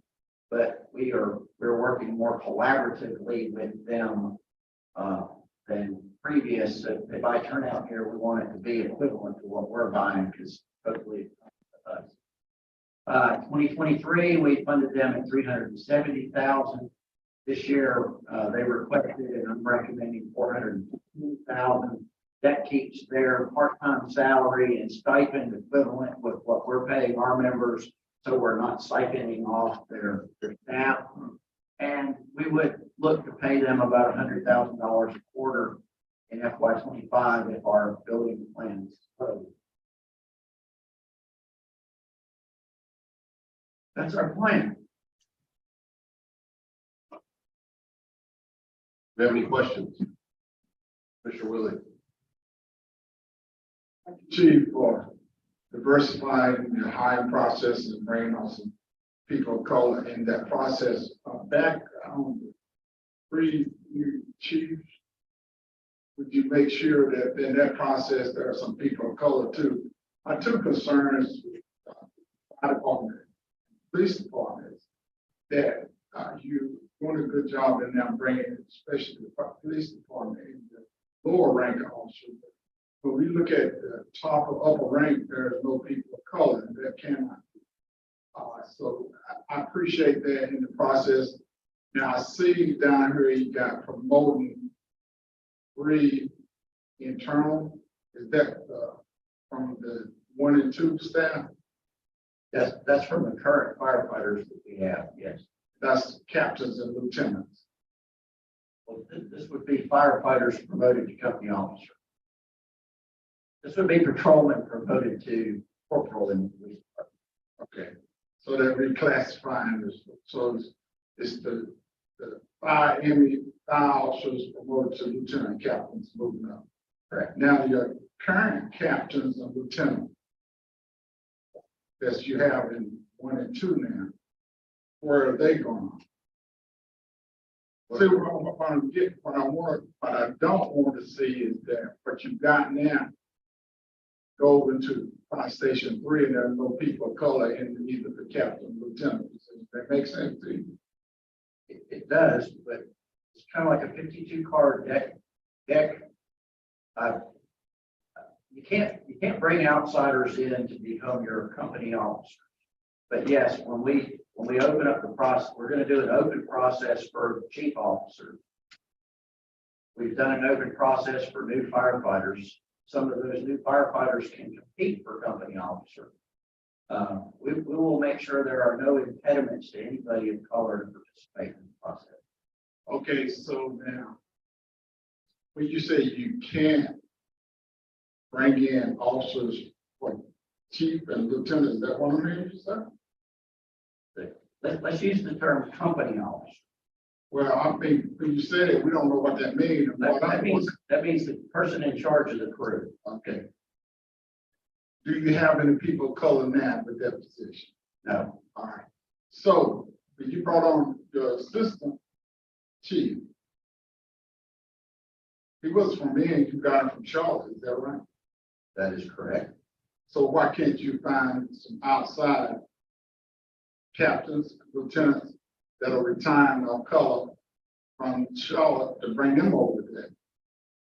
I'm happy to jump in. So the chief officer positions that are on the right-hand side of the screen, those 3 new positions, Okay, those are going to be open process outside, so eligible for external applicants and internal applicants because they're new positions. okay. Okay. I think you cleared what I'm asking. I think Rob was giving me what you just Yeah. said.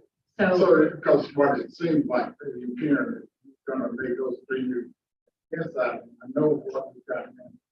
yeah, so just to bring that full circle, so those 3 new chief positions will be a fully open process for external and internal applicants to be able to compete for. We expect that to be a national hiring process where we advertise in all the national publications, which just for the record is what we did for the deputy chief process. Okay. We happened to find somebody from our neighbor next door, but that was a national process. We had folks from out of state competing for that. The internal promotions there on the lower left-hand side, those are going to be reclassifications of existing positions. So those aren't new positions. And so we need to keep that an internal process. So any existing firefighter can apply for the internal promotion. And that would be moving from a firefighter to a lieutenant. Okay, all right. Thank you. Other questions, Commissioner Topata? Yes, I have a request of the town manager and finance officer. So on the May 8th presentation, they have a simple balance sheet sort of approach where we have all of the costs on one side, all of the offsets on the other, simple spreadsheet instead of multiple PowerPoint slides like this. And also, I'd like it from day 0. In other words, the time that we bought the land all the way up to today. Land being included as one of the expenses for the fire station 3. And that means everything that was spent for where to get where we are today. So I will not be including fire station 3 construction costs or land acquisition costs in the FY24 budget presentation because they're unrelated to the proposed budget. So anything related to decisions around construction, funding construction, or the total cost of fire station 3, that would be separate from an FY24 budget discussion. Did I say in the budget? I thought You did, you said May Yeah, I said for the May 8th budget presentation, would you please supply a spreadsheet showing all of this? I didn't mean if it was interpreted as saying in the budget. I meant as a separate item so that we can see all of the expenditures and all of the offsets in one place. 8th. That would not be something that would be, so on May 8th, I am providing an FY24 budget presentation to Correct. the board. And so a conversation related to fire station 3 construction costs is not related to that proposed FY24 Okay, budget. let's- So we can make that a separate agenda item. Yeah, I was But just but about that to would say, be, but I just want to make sure that we're clear that would not be incorporated in the budget presentation or the budget discussion. yeah, if it was interpreted that way, that was interpretation. I meant it to be a separate line, a separate item. Could be even sent via email or whatever, but I'd like it for it to be part of the public record as well. Thank you. Commissioner Hoover?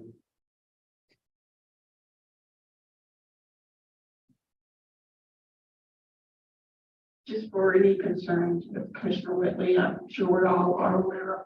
Title VII of the Civil Rights Act, 1964, is illegal to discriminate against anyone, race, color, religion, or sex. Commissioner Urban?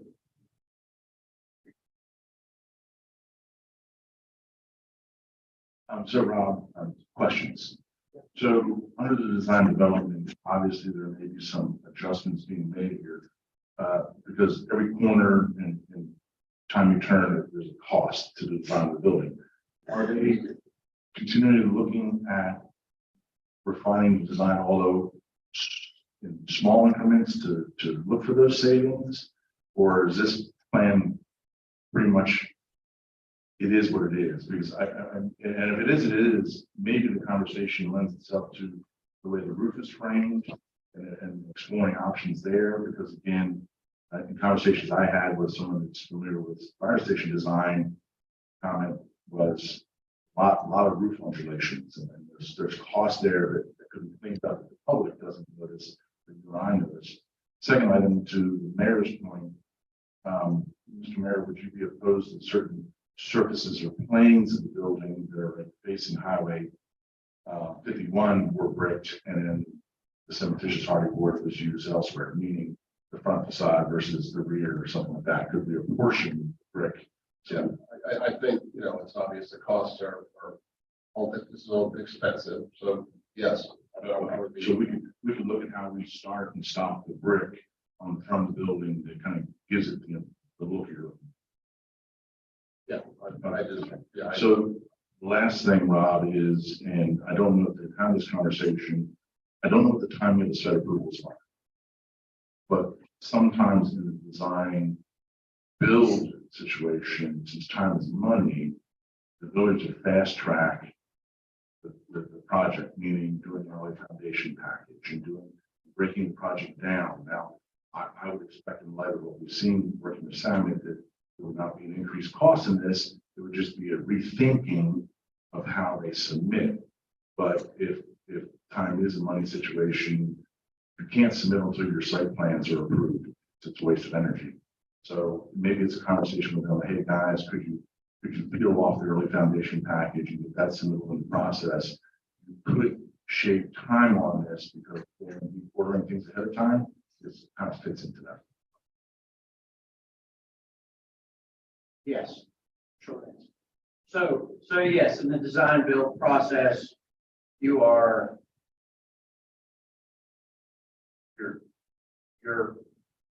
committed, maybe more than we are currently committed. We are only committed to this project through design. In a typical design build project, we are committed through completion. So we've got long lead time items like transformers. I mentioned that, like switch gear, steel for roof trusses is a long lead. So yes, to accelerate the process, we would be peeling off the site package to get approval. But again, council has only approved funding for this project through design. If council and each one of these SCAR pricing iterations is a best case scenario given the information. An exact dollar figure at the end won't be available until we've gone through plan review. We meet next week for interior design and finishes, so we're still working on it. But our goal with Samet is to continually revise the price estimate, and when we get to the necessary lead time or sufficient, hopefully have council in a comfortable place to approve moving to the next phase. So we are doing that. To your point about the roof, we did run down your suggestion. We talked to them about the roof angles. We've pushed and pulled on this building so much that to simplify the roof, we would have to change the floor plan. The folks from Samet ADW don't think it's a particularly complicated roof because it's mostly roof trusses that at this point are wood. We're still working through what the bay roof looks like. We're trying to decide whether to do metal bar joist or do an open truss system. But they've done their best to assure me that the cost of the roof won't change significantly and we lose time redesigning the floor plan. And there's a third part to that. Brick. Yeah, we do kind of need a decision. Brick changes the work to be done in the next week or so with design. So if I can get a straw poll, or we can put this to council as an addendum Monday night. Or just an agreement that we all like, I don't know, I'm not the expert. We like brick on the front, that's the direction. I'll speak for everyone. Yes, we do.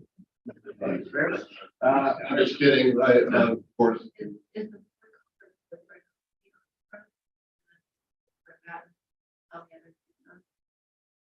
I'd like to know what the cost savings is for that. If it's not real significant, I would prefer to have it all the way around. Rob had It's some. 35 to do the front, it's 115 to go all the way around.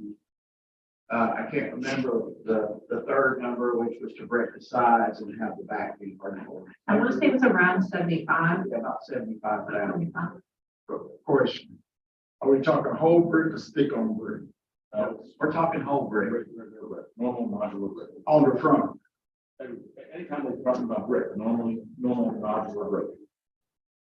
We're looking at I, speaking only for myself, I'll let everybody speak that wants to speak on this. Again, I think this is a building that's gonna be around for 50 or 75 years. I prefer to have it brick all the way around, On four sides? all four sides. Commissioner Capano? I was just gonna ask if there's any insurance savings going with brick versus other.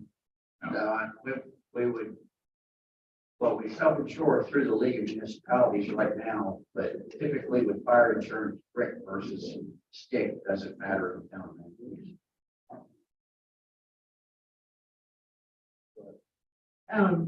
Commissioner Urban, so you said, something about corners, and I'd like to hear a little bit more about that, and I think I have questions for you before I have questions.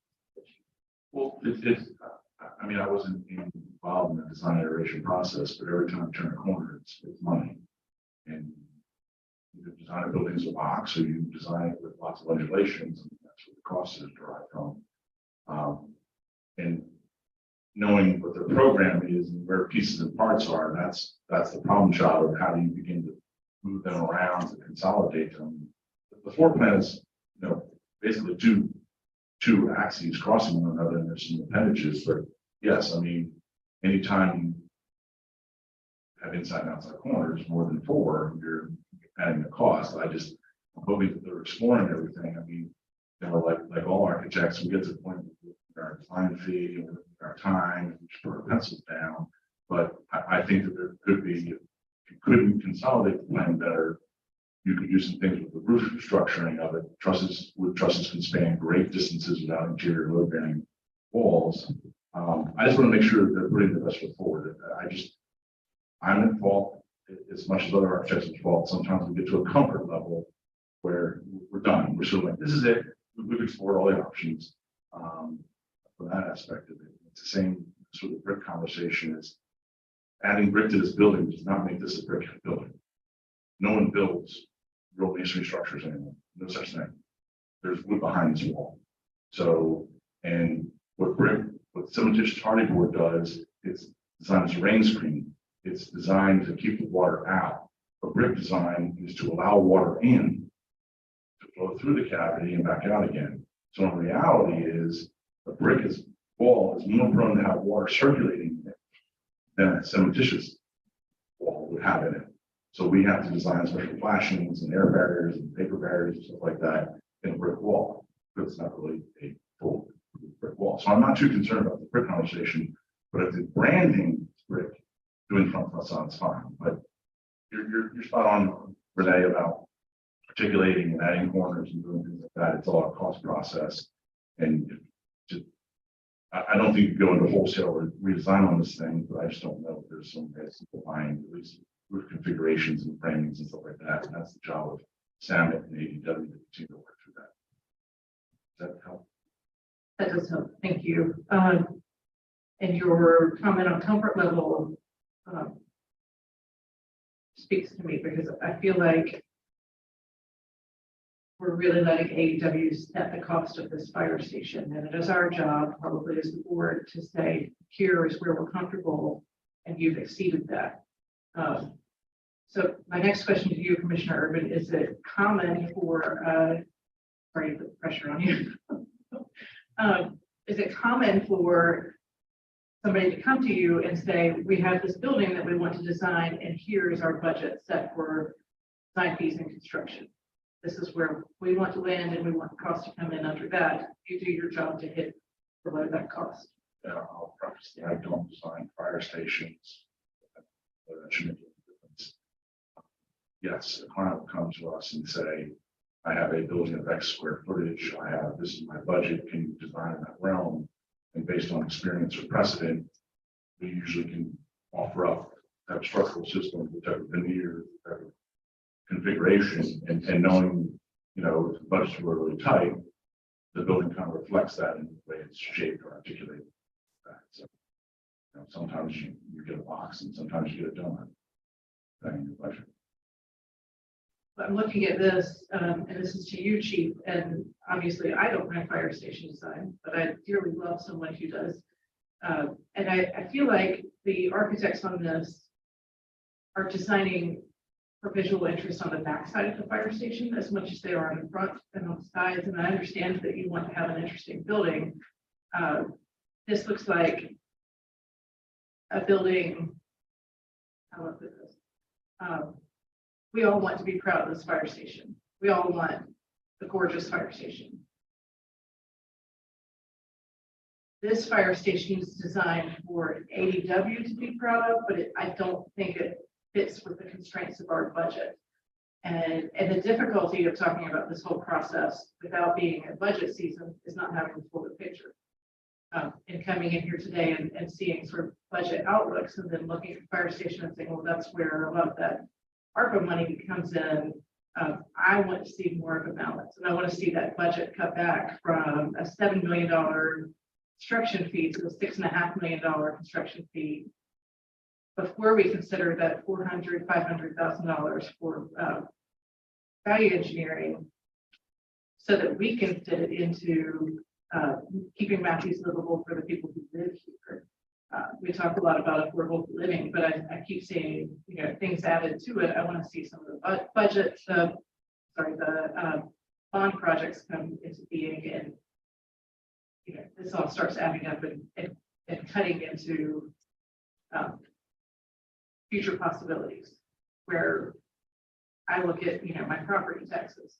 So from a holistic view, I think if we had had this conversation at the same time we had the budget. We've had these initial conversations, we could have given the architect more stringent guidelines on where they need to end up. And I feel like this is the point where we do that. We say, you do something to this building, come in at $6.5 million. I think they can do that without taking away all of the things that we need. I think they can do the same building for that cost, and they are the ones that are responsible for figuring that out. Okay, well, okay, so yes, I started this at $200 a square foot. And it was $400 a square foot. Now we're about $670 a square foot. So we've been through a number of exercises. We were up here 14,000 square feet. We pulled it down. We sliced the community room off of it. Site development costs go up exponentially per square foot when you make the building itself smaller. Because you still have to build BMP, you still have to get permits, you still have to put water to the site. So all those things don't go down as the size of the building goes down. What you lose is functionality. Of the building. I don't want that to be a confusing factor. I'm not saying make the building smaller. I'm not saying take anything away. I'm saying that they need to be more intentional in their design to make the building more affordable. Intentional in what way? I have to ask. Well, I would say starting with some of the back of the building is a very interesting sort of form, and it has a lot of corners, and it's not a rectangle. Do we need the back to be? Well, okay, let's explain some of the design constraints that we got to work with. So the bedroom itself has to have an exterior exit. No way around. Has to have an exterior exit. Chief Davis and I are both adamant that you need straight corridors going to the bay, not a twisty, turny block. So we've eliminated every wall inside the kitchen, day room, dining area, and HPPD open concept. We've done the architectural rectangles for space. So we've got a rectangular space here and basically two rectangular spaces going back. We want an exercise room. We demand that our firefighters be physically fit. We tried to stretch that out across the back of the building. What you wind up with is exercising in a gallery. So we went back to a square. Yes, it does drive some stuff that Mr. Urban talked about, but the glass windows that are in the rendering, we want light in the exercise room. We don't want to exercise in a cave. In far too many fire stations, storage closets have become exercise rooms. The bay is a big rectangle. That's all it really is. We need these separate areas. We've got a community room that I think your community's been very proud of, and it provides space that the town doesn't currently have for continuity of operations. So we've heard you talk over and over and over again about porches. Oh, you gotta have a porch, you gotta have a porch. Well, we've got 4 open-armed porches on this building. And I can either push them out the front and give you the square room, and now I got a projection sticking out front, or we can make them set in. We pushed and pulled the front of the building, we pushed and pulled the side of the building. I don't think we can push and pull anymore. And me going in and standing on my head and telling them, you're gonna do this for $500 a square foot, we're not gonna get a fire station. It's just not gonna happen. My daughter's getting married. It's way too expensive, but guess what? She's getting married. I knew I'd use that today. See, I have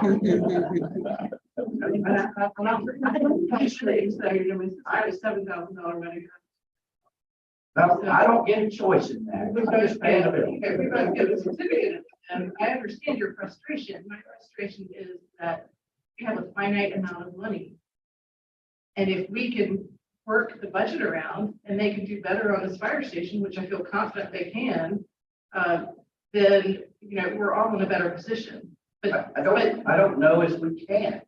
I And think, I know we some of- can. I think it's just a matter of, I don't know what the process is. And I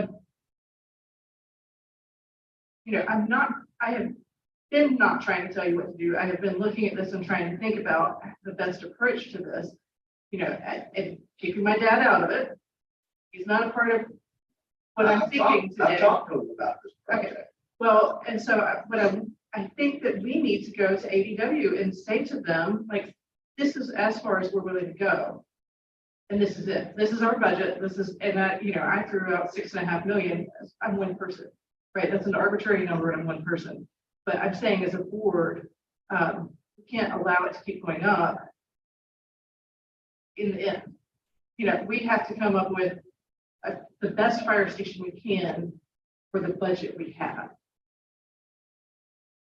Okay, but I will not be part of a fire station that doesn't meet the need of the department and the service we provide. And I think we're on the edge of that.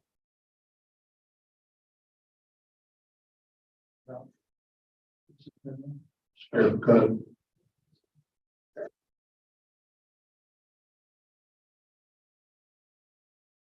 Just take everything, that way you can't talk back.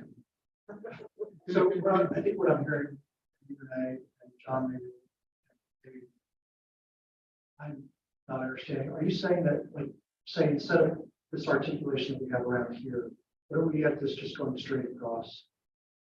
That's not straight, sorry. Straight across there, that's the articulation.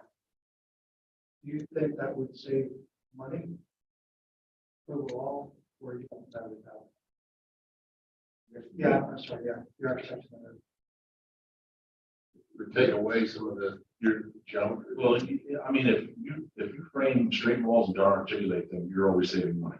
There's no doubt about it, that where you pointed, if I got a truss that's 50 feet deep and I got 20 of them at 50 feet versus 10 at 48 feet and 10 at 52 feet, I've saved money. But my truss jig has been set to 50 feet. And yes, I mean, but also to be very fair to Rob, is I also have to meet a programmatic needs, how things function in formula or whatever. And there's usually always a give and take. So I don't have plans in front of me, and I don't know that I should be the one scrutinizing the plans about how the roof is configured and framed. But if you get 10 architects in the room, it's like 10 accountants in the room, you're gonna get 10 different tax returns. All right, and so what I'm wondering though, I mean, programmatically, that seems like that would help out, give you a little more room. Push this out, factor this out, this all gives you a little more room and may end up saving money. Maybe that's the kind of thing that they're back and ask the architects. There's partnership with things.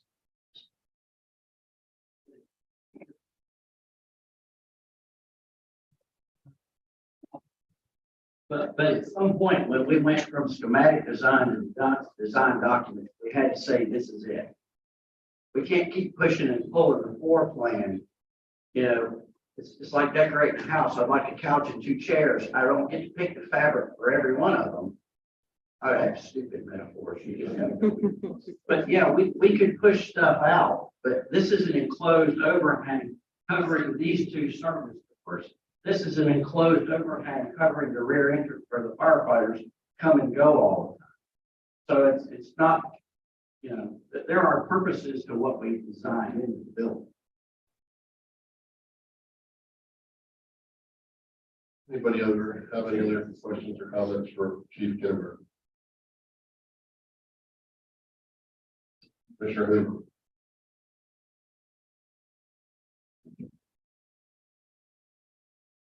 For me, I just want to thank you for all the hard work you've done.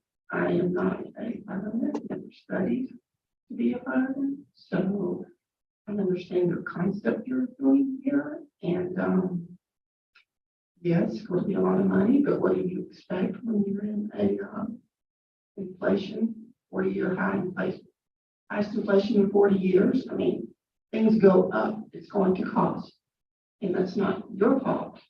And I understand that. And I do thank you for your hard work. Thank you. Going back to the Rick conversation, I think we kind of went away from it. I just wanted to put my 2 cents because the mayor asked, what if we did do the front facade? And then I said, you know, if you have that entrance to the community room on the side, that side as well, because that's where, you know, members of the community go in. If we want brick as something we're proud of and don't want to do the whole thing, just, you know, the front and then that one side, I think can save you some instead of doing the whole thing. The community would see it. The other reason I suggested doing the whole thing is this is a very, very small percentage of the overall construction. It costs like $100,000 for the whole thing. 7 point whatever. That's going to save $50,000. Okay. Sure. Commissioner Irving, you have a comment? I just want to point out, I understand where Renee's coming from, and I think she has a very valid point that maybe these discussions probably should have been held a couple months ago. Because we had an expectation, we had a dollar value and things of that nature, and I know my business is technically in the AI contract. We said $6.5 million and it came back 7.5. It's the responsibility of the architect to actually redesign the building within budget. I don't know if they have those discussions, but again, escalating costs also factor in. So you can't hold the architect speak to the buyer if in reality 6.5 really is 7.5. But you know, ADW has a reputation of doing Cadillacs, and sometimes you need a Chevy design here and there. And so I understand Renee's concern completely. I thank you for letting me sit in and talk to these guys and throw up some ideas, and hopefully there's some more value engineering in this. Work out this brick because we're not going in the right direction. And we do have the costs associated with construction later on in the agenda related to the ARPA discussion. You know, I do think when we started this process many years ago, Rob, now, you know, nobody knew what ARPA was. You know, that it really was something that we were not expecting. Of course, when those dollars came in, we became very hopeful that it would be able to cover the entire construction, which felt like an amazing gift that we were not expecting when we started this process. And Commissioner Garner, I do appreciate where you're coming from. I do think that the challenge that we have is that, you know, programmatically, it doesn't feel like there's a lot to cut at this point or change or reduce. And so certainly the fit and the finish will come into driving some of those costs. And I know, Rob and I are in agreement that we're looking for a balance. As an example, polished concrete is very durable and very affordable compared to some of the other things that we've seen in other fire stations. So there's some opportunities like that that we hope will continue to heighten that budget or at least hold it steady if, to Commissioner Hoover's point, the cost of inflation, the cost of goods is going to drive it up. So, we may be in a position of needing to consider a small construction loan if we do want to preserve some ARPA dollars for some of the other projects that we have on the list, or anything else that the board might want to do with the ARPA dollars. That is always an option that's on the table. When we started talking about a fire station many years ago, we fully expected we were going to have to take out the entire cost and construction debt service in order to fund it. At the time, we were thinking maybe a $2.5 million loan. And so I just want to remind the board of that we ended up back in that type of situation. That's really no different than where we thought we would be. But boy, aren't we thankful that we at least have ARPA for a very large chunk of this, if that is ultimately how the board wants to spend dollars. Rob, I'm gonna show my ignorance on construction and architecture, but I've heard that a lot of the cost is involved in fire stations is because the concrete has to be a extra strong structural concrete to be able to withstand the weight of the apparatus, etc. Is that only in the apparatus room and the drives and not the entire slab? Yeah, and that is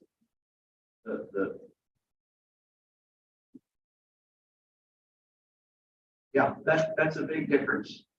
The apparatus bay's got to be 6 inches deep concrete, and it's got 4 drains in it, so it has to be designed.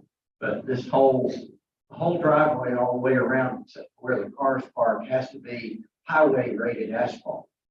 And typically it's a combination of asphalt and concrete. Concrete's now $160 a yard. Is that right, Don? You should know that. Probably higher than that. Yeah, we got a guess to pour a 40 by 10 pad, $700 for the material. So it's crazy high. We do have to meet a different seismic standard. And we're doing some geotechnical to find out whether we erred on the side of caution and went to the next higher level, or we can back up. This is supposed to be reviewed by the state, isn't it, Don? Yes, you did. So it's in my world, it's a kicker site, critical infrastructure, critical risk site. So, we want to make sure when the tsunami hits, this is the only building still standing. So we've got extra reinforcement in there. It is essentially a concrete slab with a wood building on it. For veneer now. We are working on the bay. Again, the bay's 20 foot high. And so we can flip the lid on the engine company to be able to do service inside the station. But we're looking at truss roof design versus a flat roof. If we put a second roof, a flat ceiling in it, now we've got a roof and a ceiling. So we're trying to eliminate that cost. We've got to have ventilation. We've got to install $100,000 worth of station alerting equipment. Again, we thought we were good until we found out the sewer was on the other side of the street. And Susan pointed out that we have overhead power lines feeding the site, so we got to get those moved. And then, so we're talking about refurbished transformers now. Try to get something in under 2 years. So we're fighting terribly long lead times. Yeah, I think the heartburn for many folks, particularly those in the public that aren't as invested or have read the sorts of things we had updates from you, is that you can build a mansion for $200 a square foot. This is 600 plus. So that the 3 times cost factor is taking a lot of people by surprise. I've had several people say, "What are you guys building? Taj Mahal in there?" Well, and the BMP, this is CJ's world, every bit of asphalt, concrete counts toward non-impervious surface or impervious surface. So all of that has to be figured into the sizing of your BMP facility.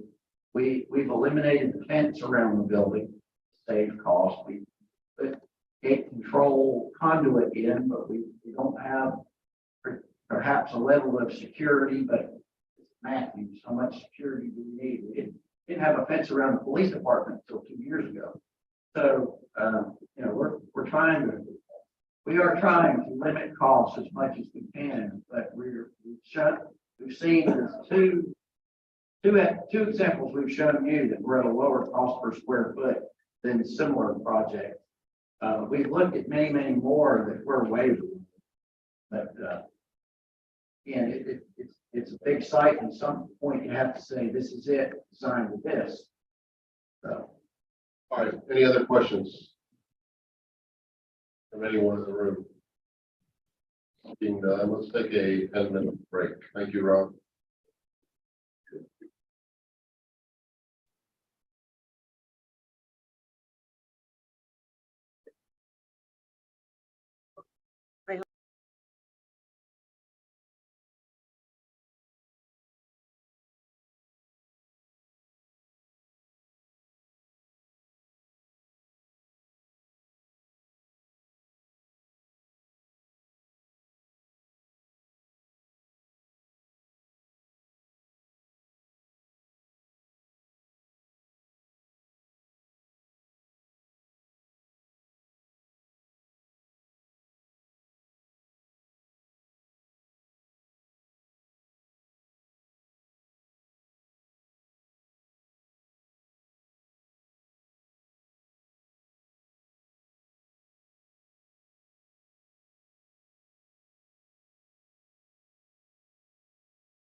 Leah's gonna give her 2-minute presentation on affordable housing.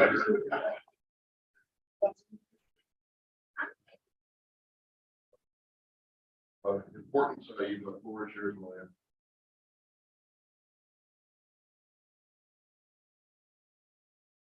All right, so we want to give an update. I would like to give an update on affordable housing. And this is from the, since the December 10th affordable housing the meeting that was held here. So the first couple of slides are really overview refresher slides for the listening audience. Any slides before. In June 2021, the board earmarked 1.5 million of ARPA funds for affordable housing. This earmark is part of the revenue loss allocation the town elected to use under the revised ARPA rules. ARPA revenue loss funds were supplanted and are now considered general fund dollars. So these are your general fund dollars, and these dollars remain or sit in a general fund balance and are being tracked separately. As general fund dollars, we can now use these funds for affordable housing purposes as allowed by the North Carolina General State Statute. So specific to those statutes, there's two that apply, North Carolina General Statute 160A and 160D, as well as you see asterisk at the bottom, North Carolina General Statute 157, which pertains to housing authority. We do not have an established housing authority here, but that does relate to affordable housing activity. So under the statute, affordable housing initiatives, we can financially support affordable housing initiatives as follows. We can participate in community development programs or activities, principally for the benefit of low and moderate income persons. We can acquire properties, we can lease land, we can construct or rehabilitate residential housing for sale or rental. And the caveat here is that that is in partnership with a developer or some type of agency that has affordable housing activities and efforts. We can convey property by private sale to any public, private, nonprofit entity of affordable housing. And we can convey residential property by private sale to low and moderate income persons. Again, as a refresher, what is affordable housing? Housing ownership or rentals for individuals and families who earn 80% or less of the area median income that based off of the Housing and Development Urban Institute. For Charlotte, 80% is $52,750 for a one-person household, $60,300 for a two-person household, $67,850 for a three-person household, and $75,350 for a four-person household. Persons per household for Matthews, based on the last census data, is 2.67. As the other definition for affordable housing is housing that equates to or equals less than 30% of your gross pay income, and that's including your utility. So if it's less than 30, then you're considered have affordable housing. So since the December 10th ARPA affordable housing meeting, these were some of the takeaways that we captured. One, you all asked us to create an opportunity for providing emergency critical home repair and rehabilitation services to Matthews residents, and I'll talk a little more about that in the next slide. You asked us to consider some ongoing funding mechanisms to support affordable housing activity, continue to identify opportunities for best use of affordable housing dollars, and also you asked if we would obtain more information from the three requesters, Rainbow Express, Lowell Street, and Habitat for Humanity. So since then, as you all know, on March the 13th, the town released the request for proposal to use those ARPA funds in support of critical emergency home rehabilitation and repair services program. That RFP is currently advertised on the town's website. We also advertised it through the North Carolina Interactive Purchasing System site. And that's a well-known site in local government communities for advertising proposals and bids. And we also advertised it with the North Carolina Department of Administration, historically unutilized business site. The RFP is scheduled to close actually today at 4 p.m. And we anticipate bringing a contract to the board for consideration, hopefully around the May 22nd meeting or for the May 22nd meeting. And that contract, we would ask that it be effective July 1st, so for the new fiscal year. That particular RFP, before I go to the next page, that would be working with a vendor where we would contract with them and they would serve as a program administrator to administer that critical home and rehabilitation services program. So we would work with that vendor. That vendor would be the administrator of that program. Also, we or the Board of Commissioners on March the 13th, you authorized and approved to submit the application for the community project funding in the amount of $1 million for affordable housing land acquisition and housing development financing. We're still awaiting a response on if we will receive that money. And if awarded, funds will need to be used by 2024, but we'll definitely keep you abreast of that activity. Becky spoke on this during the budget conversation. For the fiscal year 2024 budget, we did include a recommendation to continue to support affordable housing efforts. And in that recommendation, we included an allocation of $240,000 of recurring operating expenses to support affordable housing activities. And as she mentioned earlier, this is equivalent to 1/3 of 1 cent, $100 property tax rate for fiscal year 2024.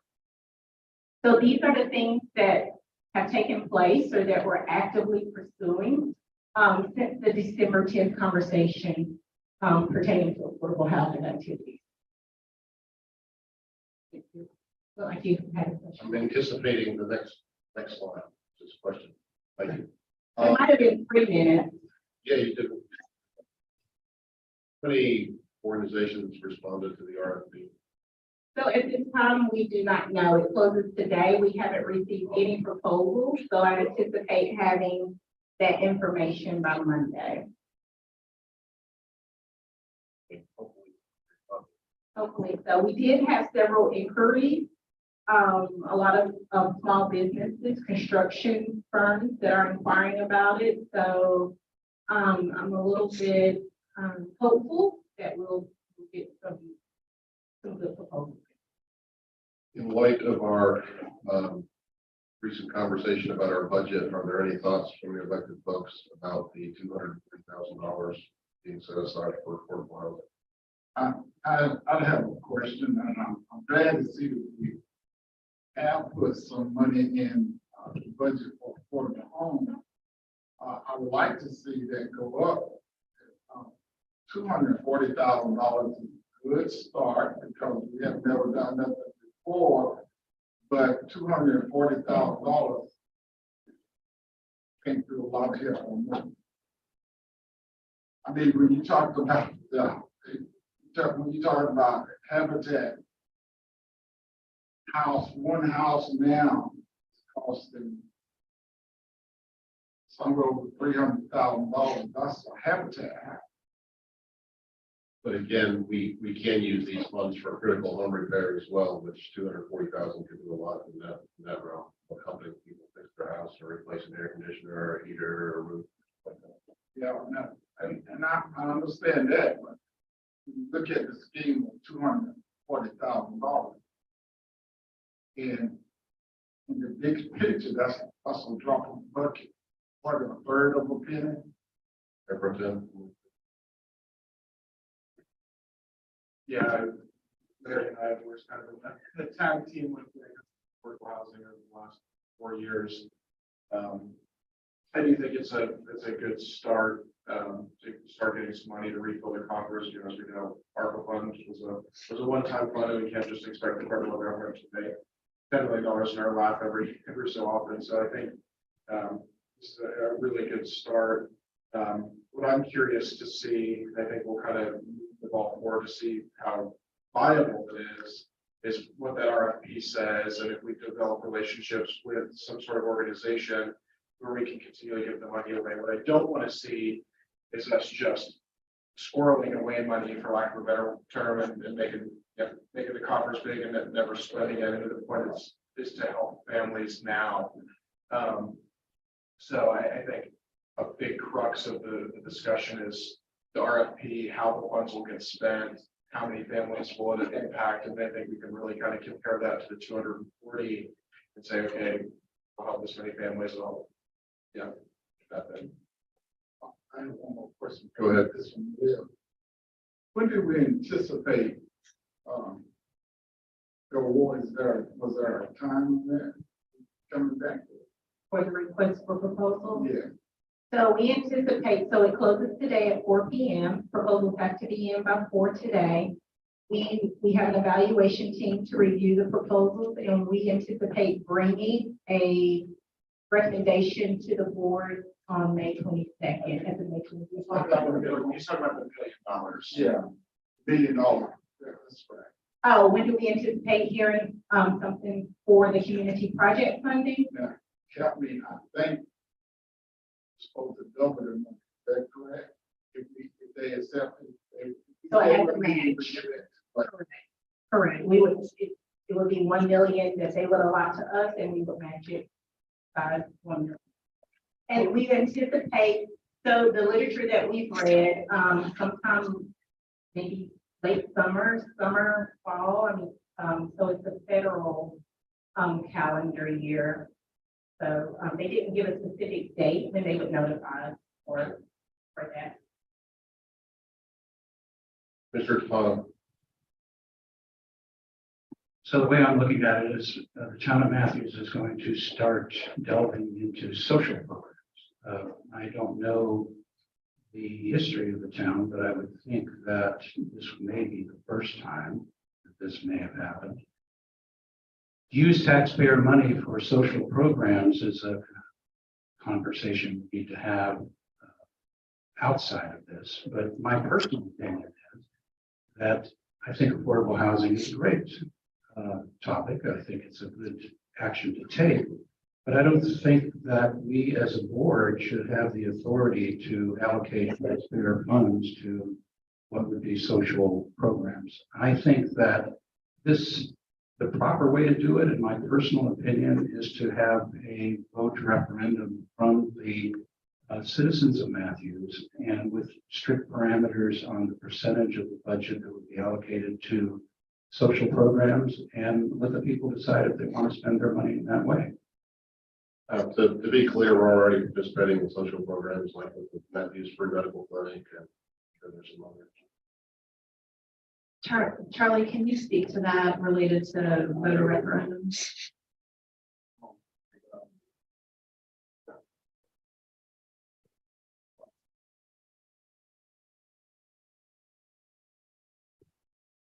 This is what happens when you have something. But anyway, under the statute, you're right, Commissioner. Historically, social programs have been a function of counties, not municipalities. But housing has become a lawful endeavor for municipalities in just recent years. Affordable housing has gotten to be an endeavor that the statute will allow, but it's a limited authority. We're limited as a municipality to only engaging in affordable housing programs in concert with or in connection with a partner or someone that you are donating funds to. We don't have independent authority, any authority to engage in affordable housing by ourselves and putting sticks in the ground. But we do have authority to spend tax funds on affordable housing in concert with a partner usually a 501c3 or someone, a developer, where you have an agreement with someone else to do the project and you can help fund those projects. That's the recent statutory authority. At the Metro Mayor's Conference that Becky and I attended, the topic, almost every town manager there that we spoke with was what programs each town was doing regarding affordable housing. Mr. Gardner. One more quick thing. We can't have referendums to spend this money. But there's no authority for us to submit this to the voters. There's no such thing as a referendum can spend the money. The only time you can submit it to the voters, it would be the GO bond. That's the only time you can submit a referendum for that purpose.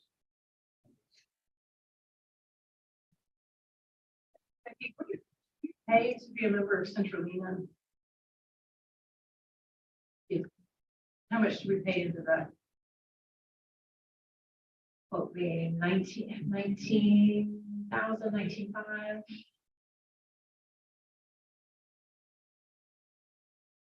We'll look, we have that, we'll look that up. So Lena is coming up with, I mean, this is, I learned about this since we've issued this RFP.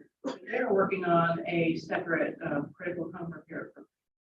And so, I wonder how many duplications of that program we need and what their setup is for that. And then I also wonder, is the Habitat for Humanity one of the people who's applying to be covered under this? So, it's hard as far as critical home repair.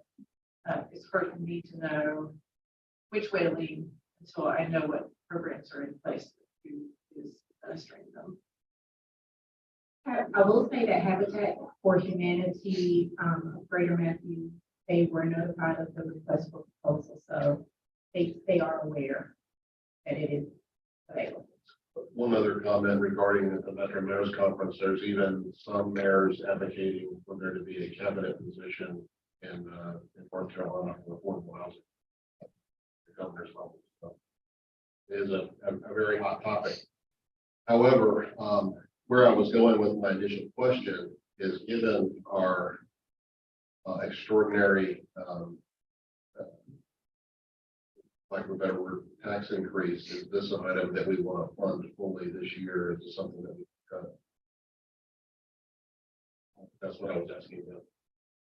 I personally think it's important, but I mean, maybe in the environment we only fund $100,000 on this year, 200. Becky and I spoke about this the other day when we were talking about the paving before some of the things came up. The number that kind of stuck into my head was 150,000 to kind of almost 100,000 to 10% of what we have allocated for affordable housing. The other reason I'm saying this, I know it's very important to many people, and it's important to me as well. But we've already allocated $5 million, so we've made a significant contribution to this issue already, given the constraints of our budget. We still want to go forward with 240,000. I really like to hear all the commissioners' thoughts on it. I'll go first. Here's a lot $5 million. And there was anybody. And if the second part of that is that, if we're going to get serious about affordable homes, I already expressed that 240 is a drop in the bucket. And we have never in the past done anything for affordable homes. I don't want to take this out of the budget. We just got it the first time, and as I say, I'm very proud we put it in there. Certainly, I'm hollering for more, and I don't want to take less than what 1 point. It is sincerely. Matthews is a rich town, and I have got to be an advocate for the poor folk. I'm serious. My district, or where I represent, is the lowest income area in the town of Matthews, Crestdale Community. But I said that because you cannot continue to take care of all of downtown and all everywhere else and then forget about affordable homes. We have got to be able to take care of people. I heard somebody was talking about building a house, 1,200 square feet. Well, I remember the first house I bought was 1,200 square feet. I was as proud of that as if somebody would do it new. That was my first house. I paid $18,000 for it. But what I'm saying is that we have made a start, and I think if you're gonna talk about affordable homes, and if you're truly behind affordable homes, then you got to put some skin in the game. This is a good start. It ain't where it's better than nothing, but it's not. I know what dollar and cent costs for a repair. You can spend this on one house in repairing, especially upkeep of a foundation or something like that. I just know how much it costs in remodeling or fixing. So we're talking about Town of Matthews only allotting $240,000 a year for repairs, which one house could take all this and be done. But I certainly don't want to see it cut. I think that the thing we've done, the right thing is starting, but don't go back. Let's continue to go forward. Would like to hear all the elected officials also. Your comment? Yes, I would like to see it cut from the budget and for Cut totally. Totally. A couple of reasons. Number one is because of the situation we're in as far as tax increase. But secondly, it's because of we don't have any concept of what we're going to do with this money. So in other words, there hasn't been any plans put in place, any talk about, how we're going to be in that partnership, who's going to be the partner, how much is going to go to each one, et cetera. It's a very nebulous thing, and I don't feel comfortable going forward with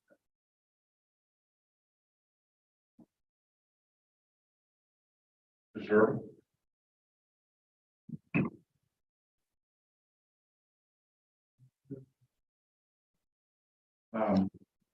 It is, when we first started this conversation, the first hour of this meeting, I said that I thought that housing, the project manager, the bulk pickup, maintenance, et cetera, could all be on the table. I still think they all need to be on the table. I'm not one for government getting into social programs. Todd Edwards, my church, and we reach out to community and do things. I think that's what we need to be. I just see you've got the $1.5 million, but next step, sort of to Rhonda's point, is we need staff. We need staff to monitor how we're doing. So there's a $100,000 position, and it goes on and on. And I think about Dream Key, and I think about the 800-pound gorilla called Charlotte. You're able to partner with them. Developers are able to partner with them, bring into the local community these projects. We need to be careful about this private-public relationship going on here, because it could really begin to damage your overall budget. You're really getting depths with it. And again, I think if you set you have conditional zonings, you have these sort of policies about you want to use affordable housing and things like that, and you can go a long way. And talking, like I said, with Tisha, about the house maintenance repair and all, she said, just work with us on the grants. We can find the money, blah, blah, blah. There's other things we can do, et cetera, et cetera. I don't think we've explored this enough. I think it's a worthy cause, but I also think we've done about the private sector a heck of a lot better than the public sector from that standpoint. And thinking about the report that came to us, there wasn't this, oh my God, the town needs to step in, start stockpiling money and lift all boats. It really wasn't there. It was about, okay, you have some issues. We have an attainability issue across the board. Here's some things you can do. And I kind of tend to like to work with the low-hanging fruit before we get into bigger things. So personally, with CJ and roads, If I took all my cuts here and diverted to CJ, I would prefer to do that. On roads. All right, thank you for that. I again will say, and Becky, you may know, I believe most, if not all, of our sister towns in Mecklenburg County have some sort of affordable housing project. Is that correct? I know the northern towns do. It's on Cornelius and Huntersville.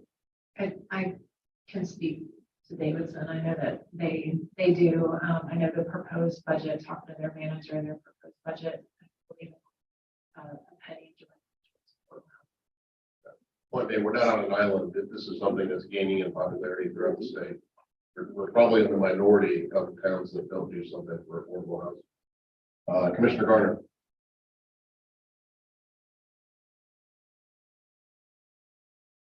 I think that we need to have a bigger discussion before we have a discussion about putting this money in the budget. We have our housing report, we're waiting on the $1 million match, possibly. You know, we don't really know all of the pieces in play, and this year in particular, with the constraints on our budget, all the pressures on it, I'm not in favor of adding this as a budget item. Mr. Hoover. I would like the item to be moved. I do not believe this is stopping citizens subsidizing this. That's not what our tax dollars are for. It's for the loans and things of that nature. And it's just pretty much into all the details of what I think. It's just pretty much ditto to what Mr. Irvin said.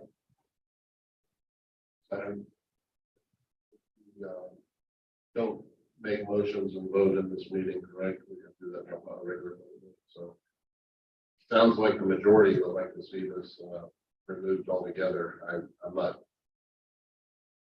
not in favor of that, but I do think perhaps it could be refused.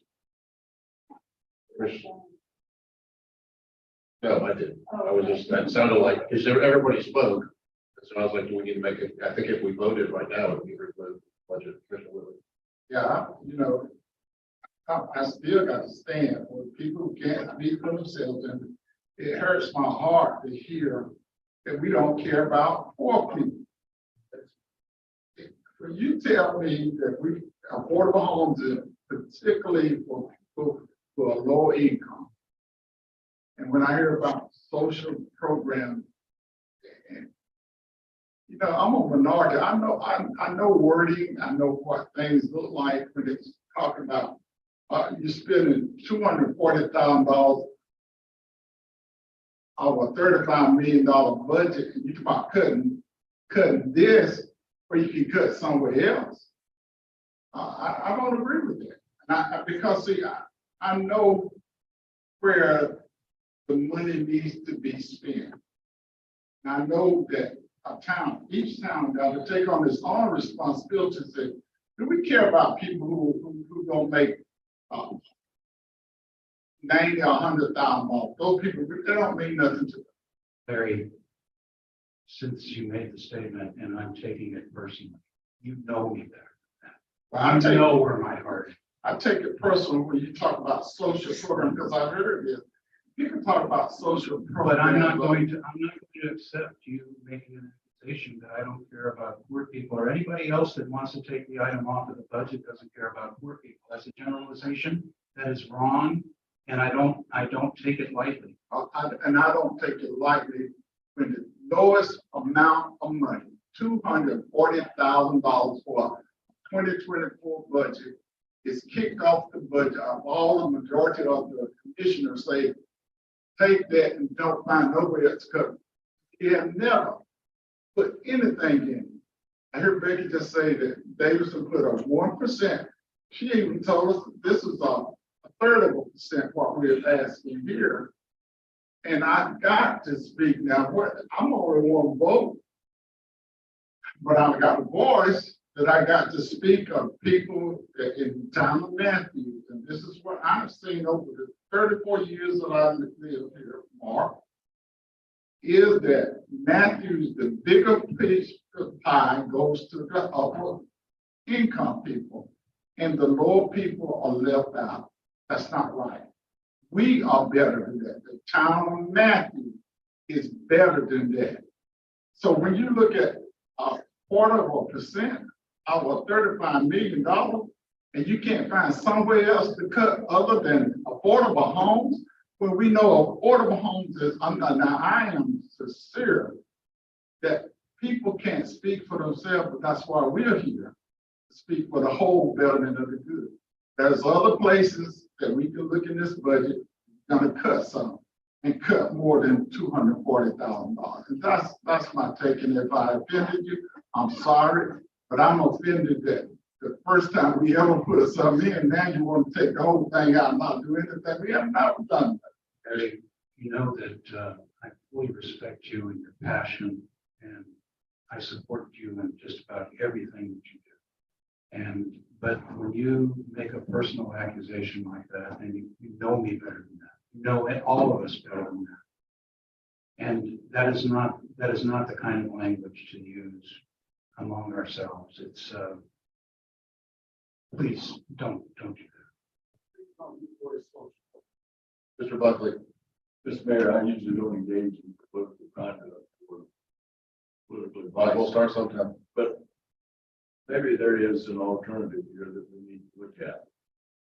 It's my understanding, Cindy Reed, by the way, she used to be the Davidson housing attorney, not the city attorney or town attorney, but the housing attorney. I think they have some kind of agency there that is like a housing authority in Charlotte, but it's not quite the housing authority, but they have a separate agency. Perhaps let's put the horse back in front of the cart. Let's look at the possibility of some kind of agency that would be created in Matthews. All the structure that it would be necessary, and what kind of funds and what kind of programs that it would want to engage in, come back to the board then with some recommendation, and at that point you could discuss funding. But let's put that horse in front of the cart. Right now we've got the cart in front of the horse. Thank you for that. Again, Becky, how many towns do you think are represented at the Metro Mayor's Conference? 100? There's something, maybe. Well, it's the localities of a certain population. So there was, I was gonna say, 31. Well, there's also all the managers were as well, other Yeah. sort of people. So there are a lot of people there. Again, this was the number one topic of discussion, and almost every one of these panels is considering doing something for the commissioner. I agree with Mr. Buckley on this, and again, to reiterate, I think that we need some structure in place. We are still putting money towards affordable housing, and that's the ARPA funds that we've set aside. Otherwise I would not have said what I said. So recognizing that we have a certain amount of dollars set aside this year, and also that I will be interested in looking at the budget line by line and not just cutting them. There is an importance here to me. You speak for the poor, but let me just reiterate that I am the poor, right? I'm not an 80% AMI. I can't afford these apartments that we're approving. Our house is in need of critical repair. Our roof has been leaking for a year. We can't afford to replace it. If I'm looking at this thinking, if we invest this money into Habitat, it's probably a good idea for us to put an application in to get our roof replaced. And so I'm also looking at this as every cent of tax that we are going up impacts our budget. And that's why I'm looking at it this way. We have the ARPA funds set aside to create a program in the meantime, and then we start talking about what we do as a policy and as a structure on the whole, looking at the housing report, looking at all of this, and we haven't done that yet. Are we going to put the money in there and just let it sit? That to me doesn't feel good. So we have a budget year to work towards a bigger picture, and that's what I think we should do. Renee, I was speaking of poor folks. Listen, I'm poor folks too. I thought it'd be good to all of us in town, man.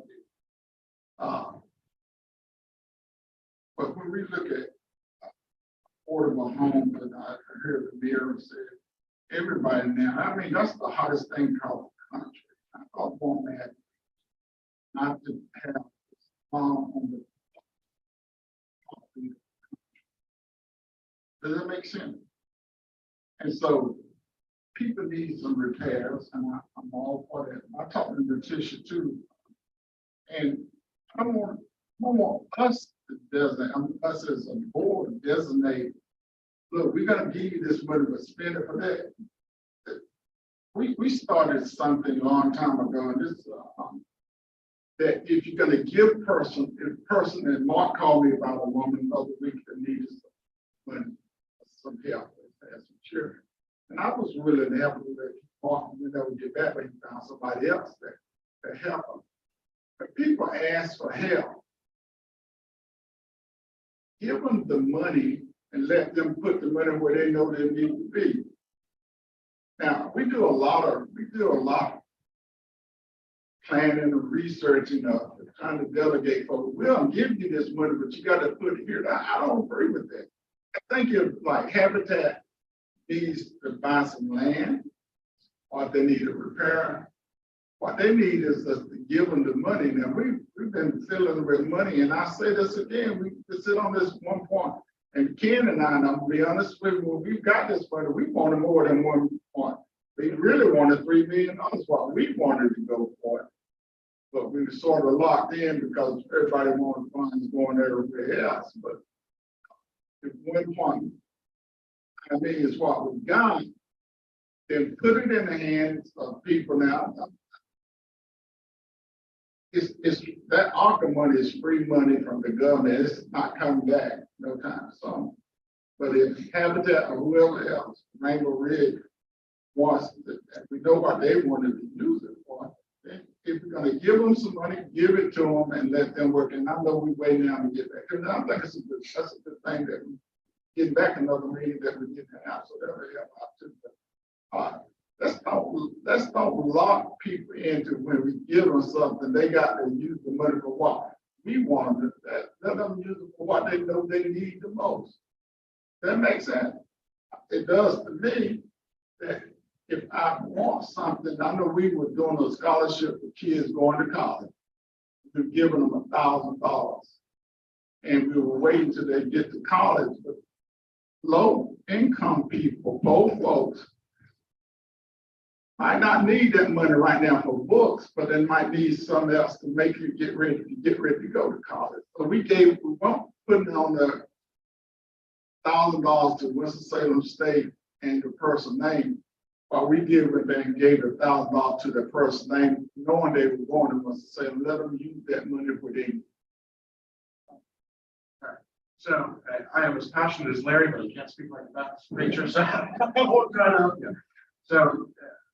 I hear what the board is saying. I guess my concern, if we don't have any money in the budget, looks like the board doesn't want that. How do we keep our skin in the game? How do we keep with that? And Becky, I want to ask, what is the possibility of us starting some sort of advisory committee on affordable housing or housing in general, where you have a group of citizens who can keep their thumb on the pulse of what's going on? That way the town is still somewhat involved with affordable housing as it moves forward. And, as we move into fiscal year 25 next year, they can give us some sort of recommendation of, hey, you need $250,000, you need $570,000 for affordable housing. That way, this is some sort of compromise. We're not, if it gets cut out of the budget, we can at least keep some sort of flip the game, keep it rolling forward. I just want to see if that's a possibility or does we have this thing. Certainly if the board wants to create that committee, you're welcome to. I would say that I do feel like staff has really done a good job of stepping into this world, learning about it, bringing forward options.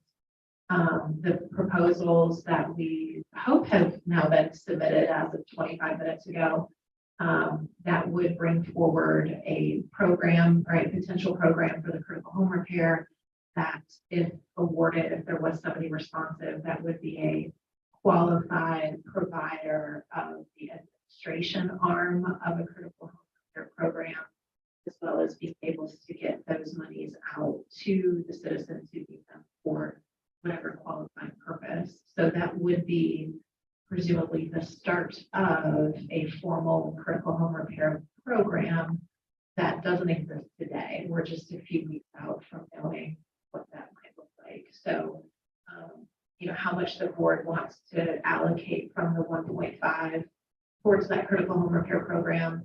I do know Habitat for Humanity has asked for money for land, but in our conversation with them, they said they were running out of critical home repair dollars 3 months into a calendar year. And so it felt like the need was certainly outpacing the available budgets. Until we dip our toe into that water and see what the response is, we won't know. If it turns out that it's underutilized, then the dollars could go towards something else. So, certainly if you want a citizen committee, I'm sure one could be put together, but from where I sit right now, I'm not sure that we need that at this point in time, because it does feel like the board is starting to sort of coalesce around a few different types of affordable housing assistance based on the prior conversations that we had. So, as far as how much to fund, you could put every ounce of every tax dollar towards affordable housing and say that there's still a need. So I think it's really more about what's the appetite for getting into that game. What's the biggest bang for your buck as far as how you do apply those dollars out in the community. But I think you could always argue that there's capacity for more. It's really about what's the capacity for budgeting for it. Yeah, I understand that. I do think sometimes our biggest bully pulpit is a board for affordable housing is working developers. Because I bring up the conversation with every developer who comes in. I think that's a good stock. I know the Sante project, we've got more stock in upcoming projects. There should be more stock coming in. My only concern with it being removed from the budget is that, down the road, future boards, whether that be us or whoever, won't want to put it in the budget because we've set that precedent. And then we've just spent our 1.5 and that's kind of it. And I just wanted that to be heard. Again, the thought of the citizen committee was purely to, as a compromise, to continue to have the conversation and maybe take some of the onus off staff too. But if you want to do the work, that's fine. I just, this is where middle ground. Other towns got ARPA money too, did they not? They did. So they set aside some of their ARPA money for affordable home care, but would you say? Some did, not all did. I know Davidson did, but I'm not sure. I know Mecklenburg County put a lot aside, Charlotte put a lot aside. Sure, about all the other towns. And so if all the other towns got the ARPA money, just tell them use some for affordable home, and they have it in our budget now to put some money to keep going, because ARPA is going to be gone. Once it's gone, it's gone. And so once we allocate the ARPA money that we got set aside, it's gone. And then we don't have nothing saying that we care about affordable homes anymore. And affordable homes is everywhere, not just, the number is so low, that I believe we can find cuts somewhere else in the budget. But to say to our citizens that we don't care about affordable homes in a budget in 2023, and Mark, you can say, but when you tell me take $240,000, cut that out of the budget when you can find somewhere else, but tell the citizen we care about affordable homes. Everybody else is, Matthew's not going to care about, and put not even a start. Somebody thought about it, put something in there to give us some thought and conversation. I'm just one vote. But I do have a conscience of making sure that we are headed in the right direction. So drop in the vote. Just drop in the vote toward.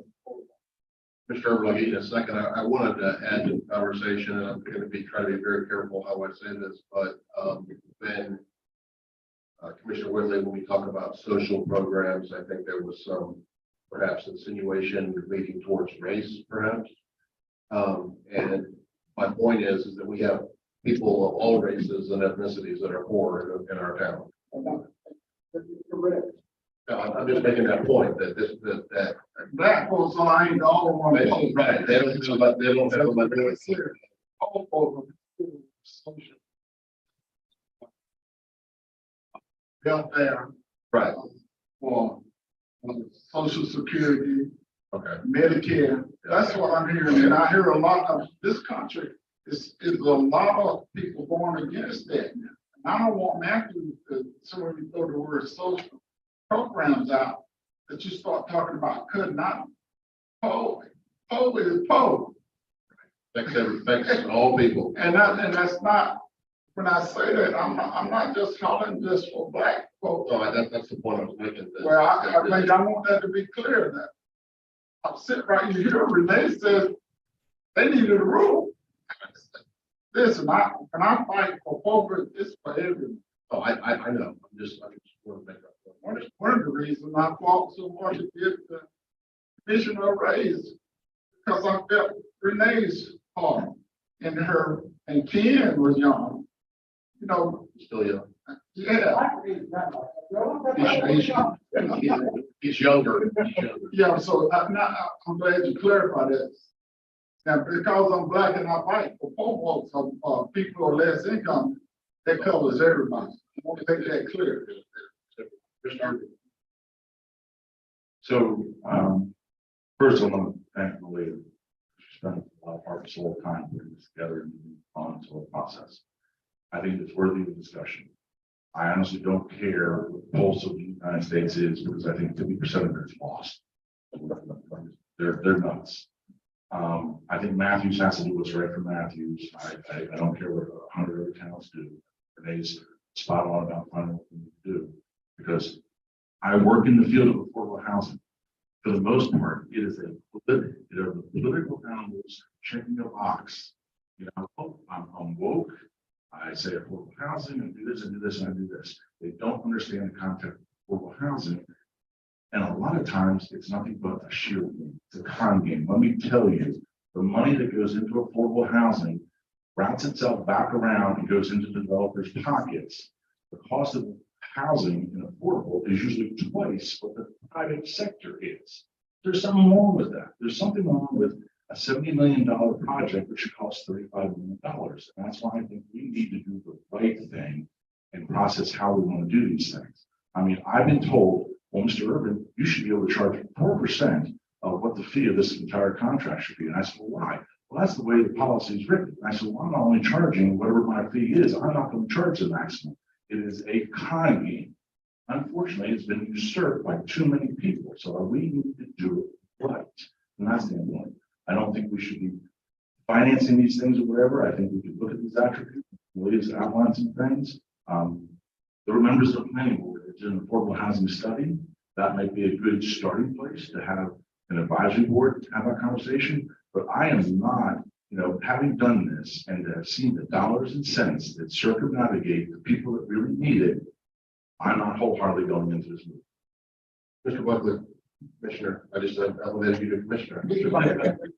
Attorney Buckley. Well, you turned me on a minute ago, so I gotta say one more thing. Let me echo what Becky said a moment ago. My staff being qualified to conduct this. We had experience in Larry and I both on that planning board and Jerry did his study. The problem with the advisory board is they're citizen volunteers. You need someone who has special expertise because this is a very technical subject. You need staff who understands what the statutes say. You need staff who understands laws, regulations, what they say. Because unfortunately for that study that the planning board did was based probably 90% on case law or statutory law from other states. But as we know, North Carolina is not like other states. Other states have what's called home rule, where a municipality can do anything it wants to do as long as it's not a law. Here, we can only do those things that the legislature says we can do and nothing else unless it's necessary to carry out the function of something they said that we can do. So we are what's called a Dillon rule thing. We can only do those things that we've been given authority to do. Staff would understand that. Advisory board, bless their hearts, their input is wonderful in most areas, but I think in this area it is so technical, it would work adversely to the topic. And may I also point out, we're having Laura is dying up there because she can't get enough candidates to be on committees as it is. We'll be at another committee and have nobody to serve. So that's my 2 cents. I just want to respond to Commissioner Urban's comments. I understand what you're saying, but I think at least initially when we're talking about critical home repair, I don't think it would be a great risk to get massively ripped on to somebody. Right. So I'm specifically looking at critical home repair. I think we can do that cost effectively. I'm not here to talk. Mayor Pro Tem. Becky, what is the thought of maybe, okay, if we don't want to spend it directly this, hiring a staffer that's specializes just in purely affordable housing, that way you're not taking the time of other staffers, or you said staff currently is competent to do that. But you mentioned like Davidson had someone for it, and there's Charlotte. I would personally feel like that was premature at this point. There may come a day where that's warranted if the town ever does decide to fund a full-fledged program, but right now we're looking at partnerships as far as if this money was funded, it would be administered by an existing other entity. That's writing them a check and then having a report back. I think we're on the same page. Yeah. Next thing is talk about the county having a lot of money. Charlotte, have there been conversations on working together with them? Yes. Where they would- Yes, actually, there have been a number of conversations. Malia has taken the lead on that and has done a great job connecting in with those sources, with the county and the city to understand their programming, understand what the town might be directly eligible for, so then have a pass through versus helping to connect developers with those pots of money. And so she's getting well acquainted with that field right now. Not to belabor the conversation, but part of the purpose of the planning conference and this timing was to get this kind of feedback from you all to make any changes to the proposed budget that comes to you on the 8th. So I know we can't take action, but looking at the straw poll, at least, it does look like there's a majority interest to cut the funding, but there was also a comment to remove it from affordable housing, but divert it to paving. So I guess the question to the board is, there is an interest to remove this from the budget. Sorry, Larry, a majority interest to remove this from the budget. Is that to reduce the proposed tax rate, or is that to divert the funding towards, say, paving maintenance that we know is under? For me, if we're going to remove it, I wouldn't want to period and reduce the tax rate. Presenting heads. Reduce. I mean, yeah, we have a pretty significant increase, so I can do it. All right, this horse is pretty much dead. I don't know if we need to whip it anymore. So, any other comments? I don't like anybody off this in all seriousness. Anybody have any further comment on this? For everyone's opinion. I think affordable housing is something we're going to continue to work on, and I'm hopeful that we can put a line item in our budget at some point in the future for affordable housing. I think this may not be the best time to do it. So, the budget is so constrained. Let's move on to the last item. The Project manager for engineering. This is a free position, right?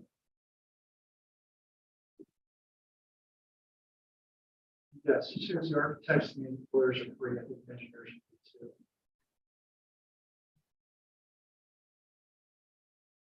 If you don't mind scrolling down to the full items. Sure. So, there's a lot of stuff that the engineering department does. We're in charge of all of the infrastructure in town.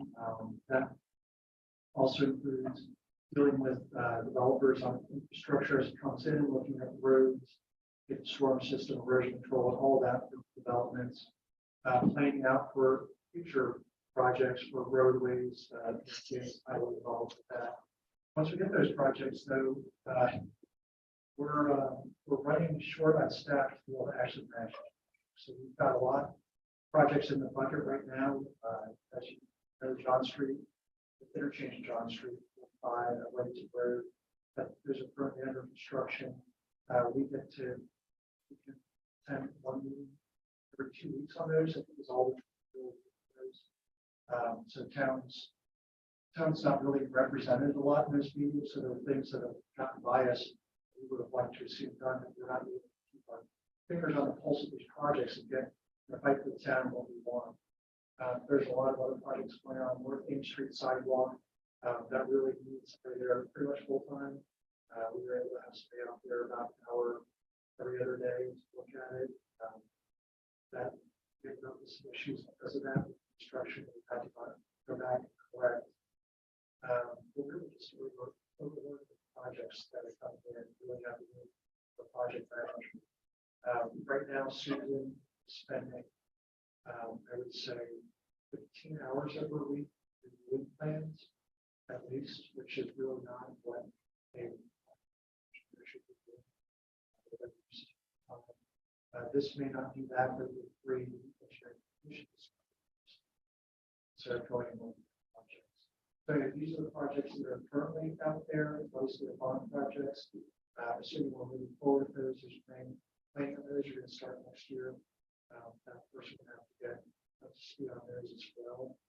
Maybe it's the actual completion of those. Don't want somebody coming in fresh with a construction project out there, so way into. So anyway, it's hard to believe that we have a need for an engineering project manager. That was also pointed out. That's about yesterday.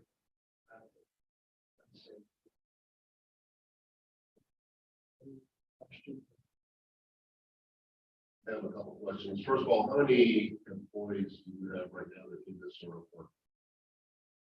So we have 3 people in we don't have an engineering division, but we did data. And you've used the word oversight quite a bit. What exactly does that mean? So what North Ames Street sidewalk oversight, what would this person do to oversee that project?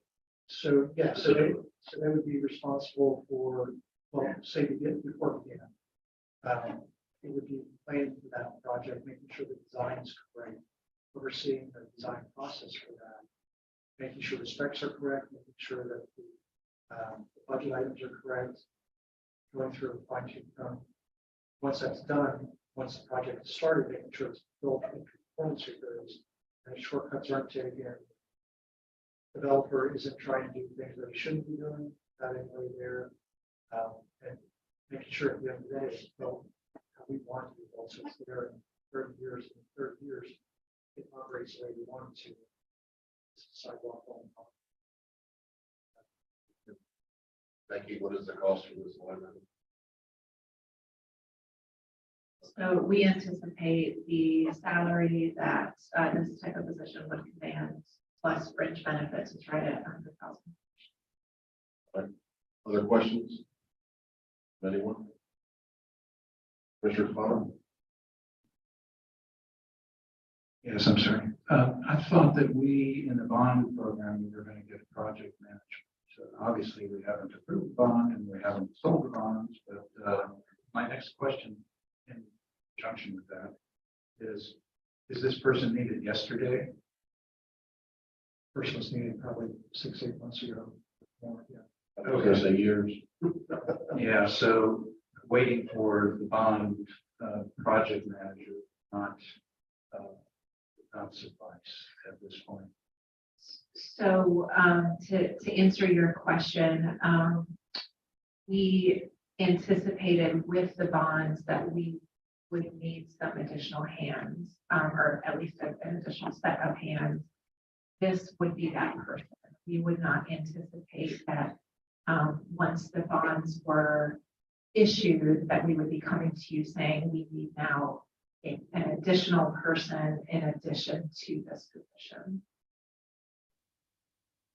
That brings up the question, I think in one of our conversations about bonds, you were talking about that there was pre-designed fees and things of that nature that once the bond was issued, it can be reimbursed to the general fund. Would something like this qualify as well? I don't believe, I'd have to go back and look at my communication with Scott Leo. I believe I specifically asked that question, and the salaries of somebody on staff like this would not qualify. So the bonds are really intended to be the design and construction. So if you had, as part of your construction contract, if you had a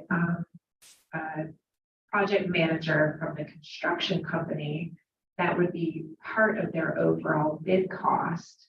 That would be part of the project cost that would be built into the bond. But that is somebody employed by the construction company, not somebody employed by the town. So, So- from an allegiance standpoint, I'm not sure that we would want to just. I see. So am I hearing that no town employee compensation can be used to be reimbursed by the bond? Correct. I see. Okay, thank you. The bonds are really intended for the one-time design and construction costs. Okay, thanks.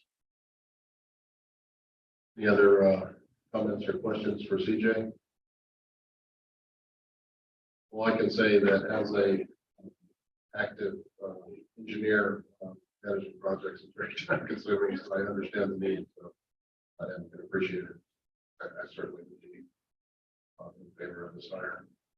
And staff is very taxed when you look at their calendars to even try to bring everybody together for a meeting. I will say it is difficult because they are so over programmed right now. And I think those on the board might recall back before we hired Dana, there was this belief of, well, oh, we might only need that position for 5 years. And very quickly getting that position on board, it became obvious how integral that role is in town projects and advocating for the town's position, and has just paid dividends in terms of being able to make sure that we're getting the best possible outcomes from these projects. She's maxed out. I know Susan's maxed out. I know Eric is also very, very busy. And so we do think that this position would just almost relieve that pressure valve a little bit. They would certainly not be looking for work. I've made the comment on several occasions in Susan and Dana's presence that they often make me seem more intelligent than I actually am, because I'm very well prepared going to some meetings and I'm, wow, Mayor Higgins, how did you know all this stuff? Okay, I'm a smart guy. I like that. Susan and Dana bet me if I have an earpiece there, they're telling me what to ask me to say. So they've been very, very both of them awesome ways and great help. All of us that serve on the transportation boards and things like that. Richard Fun. Okay, would this position be termed mission critical? Define mission critical. I'm sorry, Define mission critical. that we absolutely have to have it in order to complete the task in a timely and efficient. In a timely and efficient way, I would say we are being notably slowed down by not having this extra position. Okay, so my follow-up question. And are there, and using my definition, are there any other mission critical slots that you feel we need to fill that perhaps you were reluctant to bring to our attention because of the budget issue at this time?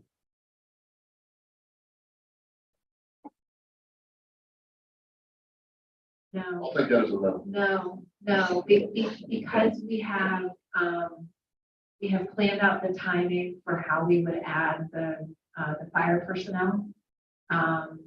We are continuing to backfill the vacant positions in our police department, so we want to get back up close to a full staffing level before we would evaluate the need to add additional police officers. And I would say our other departments are very busy, but nothing rose to the level of the way that this. Okay, thanks. I was giving you the opportunity to I speak. another one. do appreciate that. I do appreciate that. Other questions? Thank you, CJ. General consensus to this hire. That's all we had for today. I do have one sort of related question I want to direct to Mr. Kent.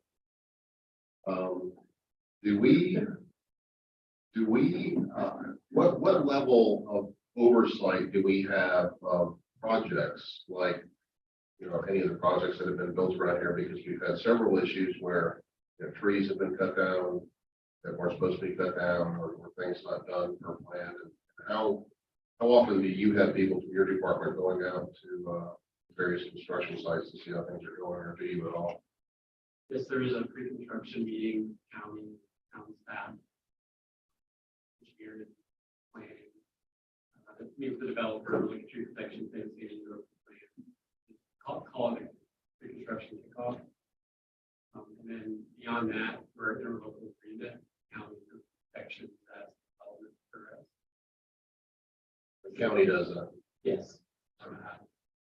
Yeah, I recall driving by Rob Kindenberg's neighborhood, Bullwood Station. They were building it, and there was John, you run the, we approved that one on the board, that there was a big swath of trees in the middle of that development that were supposed to be cut down. I drove by, they were bulldozing up, the developer standing there, and I stopped and said, hey, when I asked the developer happened to be there, asked him what he was doing, and they stopped temporarily, but they cut down a lot more trees than he had approved them to cut down. But for no real good reason. It was an area that wasn't buildable. It was cutting these massive trees down in like a gulch. So, Mr. Mayor, I'll say the county looks at it from an infrastructure perspective. So they look at the sidewalks, the roads, the stormwater infrastructure. They don't necessarily look at it for like what plan they look at it for zoning. Well, we'd like to raise up. I think that's something maybe we need to start doing. That's occasional, because we approve site plans and then things slightly different are end up being built. It seems like there's a lot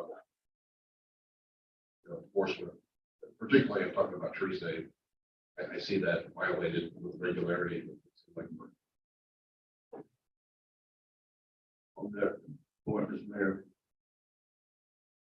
Part of the problem with Louisa or the county folks doing the inspection is they inspect for not only Mecklenburg County, but the city of Charlotte and the other northern towns. I don't think they do fine. But when they're inspecting, sometimes they forget whose code they're looking at this project is in. So a lot of times, just because of the sheer volume, they will inspect a plan using the Charlotte City Code. And Charlotte City Code may allow, but we've run that over the years multiple times and have been involved with lots of chaos here because they enforced the Charlotte City Code and not the Matthews zoning code when they were doing their inspection.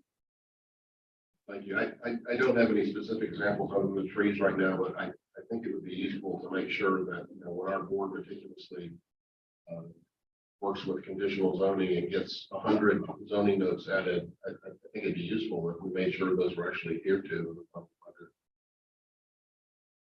What about like the affordable housing? Like we say 10% and 80% AMI, how the heck do we know? Yeah, what if they never do it? What if the management company doesn't do it? How do we check that? We've begun to gather a database, maintain, but as far as that check-in, I don't know if either of those projects have been approved yet. We may require like the annual statement, some acknowledgement from property owner that they're meeting requirements that are. Yeah, because that's been my worry is that it sounds all fine and dandy what we doing, if you don't do it, then we're not really helping anybody. Yeah. Exactly. Right, let's, call it a day at 5:05. I'd like to request that tomorrow be casual Saturday, like very casual. Blue jeans and tennis shoes as well. Please dress comfortably. We're gonna start again at 9. Start at 9, so. here. Right. Okay, yeah, feel free to leave your items on the table and, see you in the morning. Thanks, everyone, and Renee, don't work too hard in there. Thank you, everyone. Appreciate all your good comments.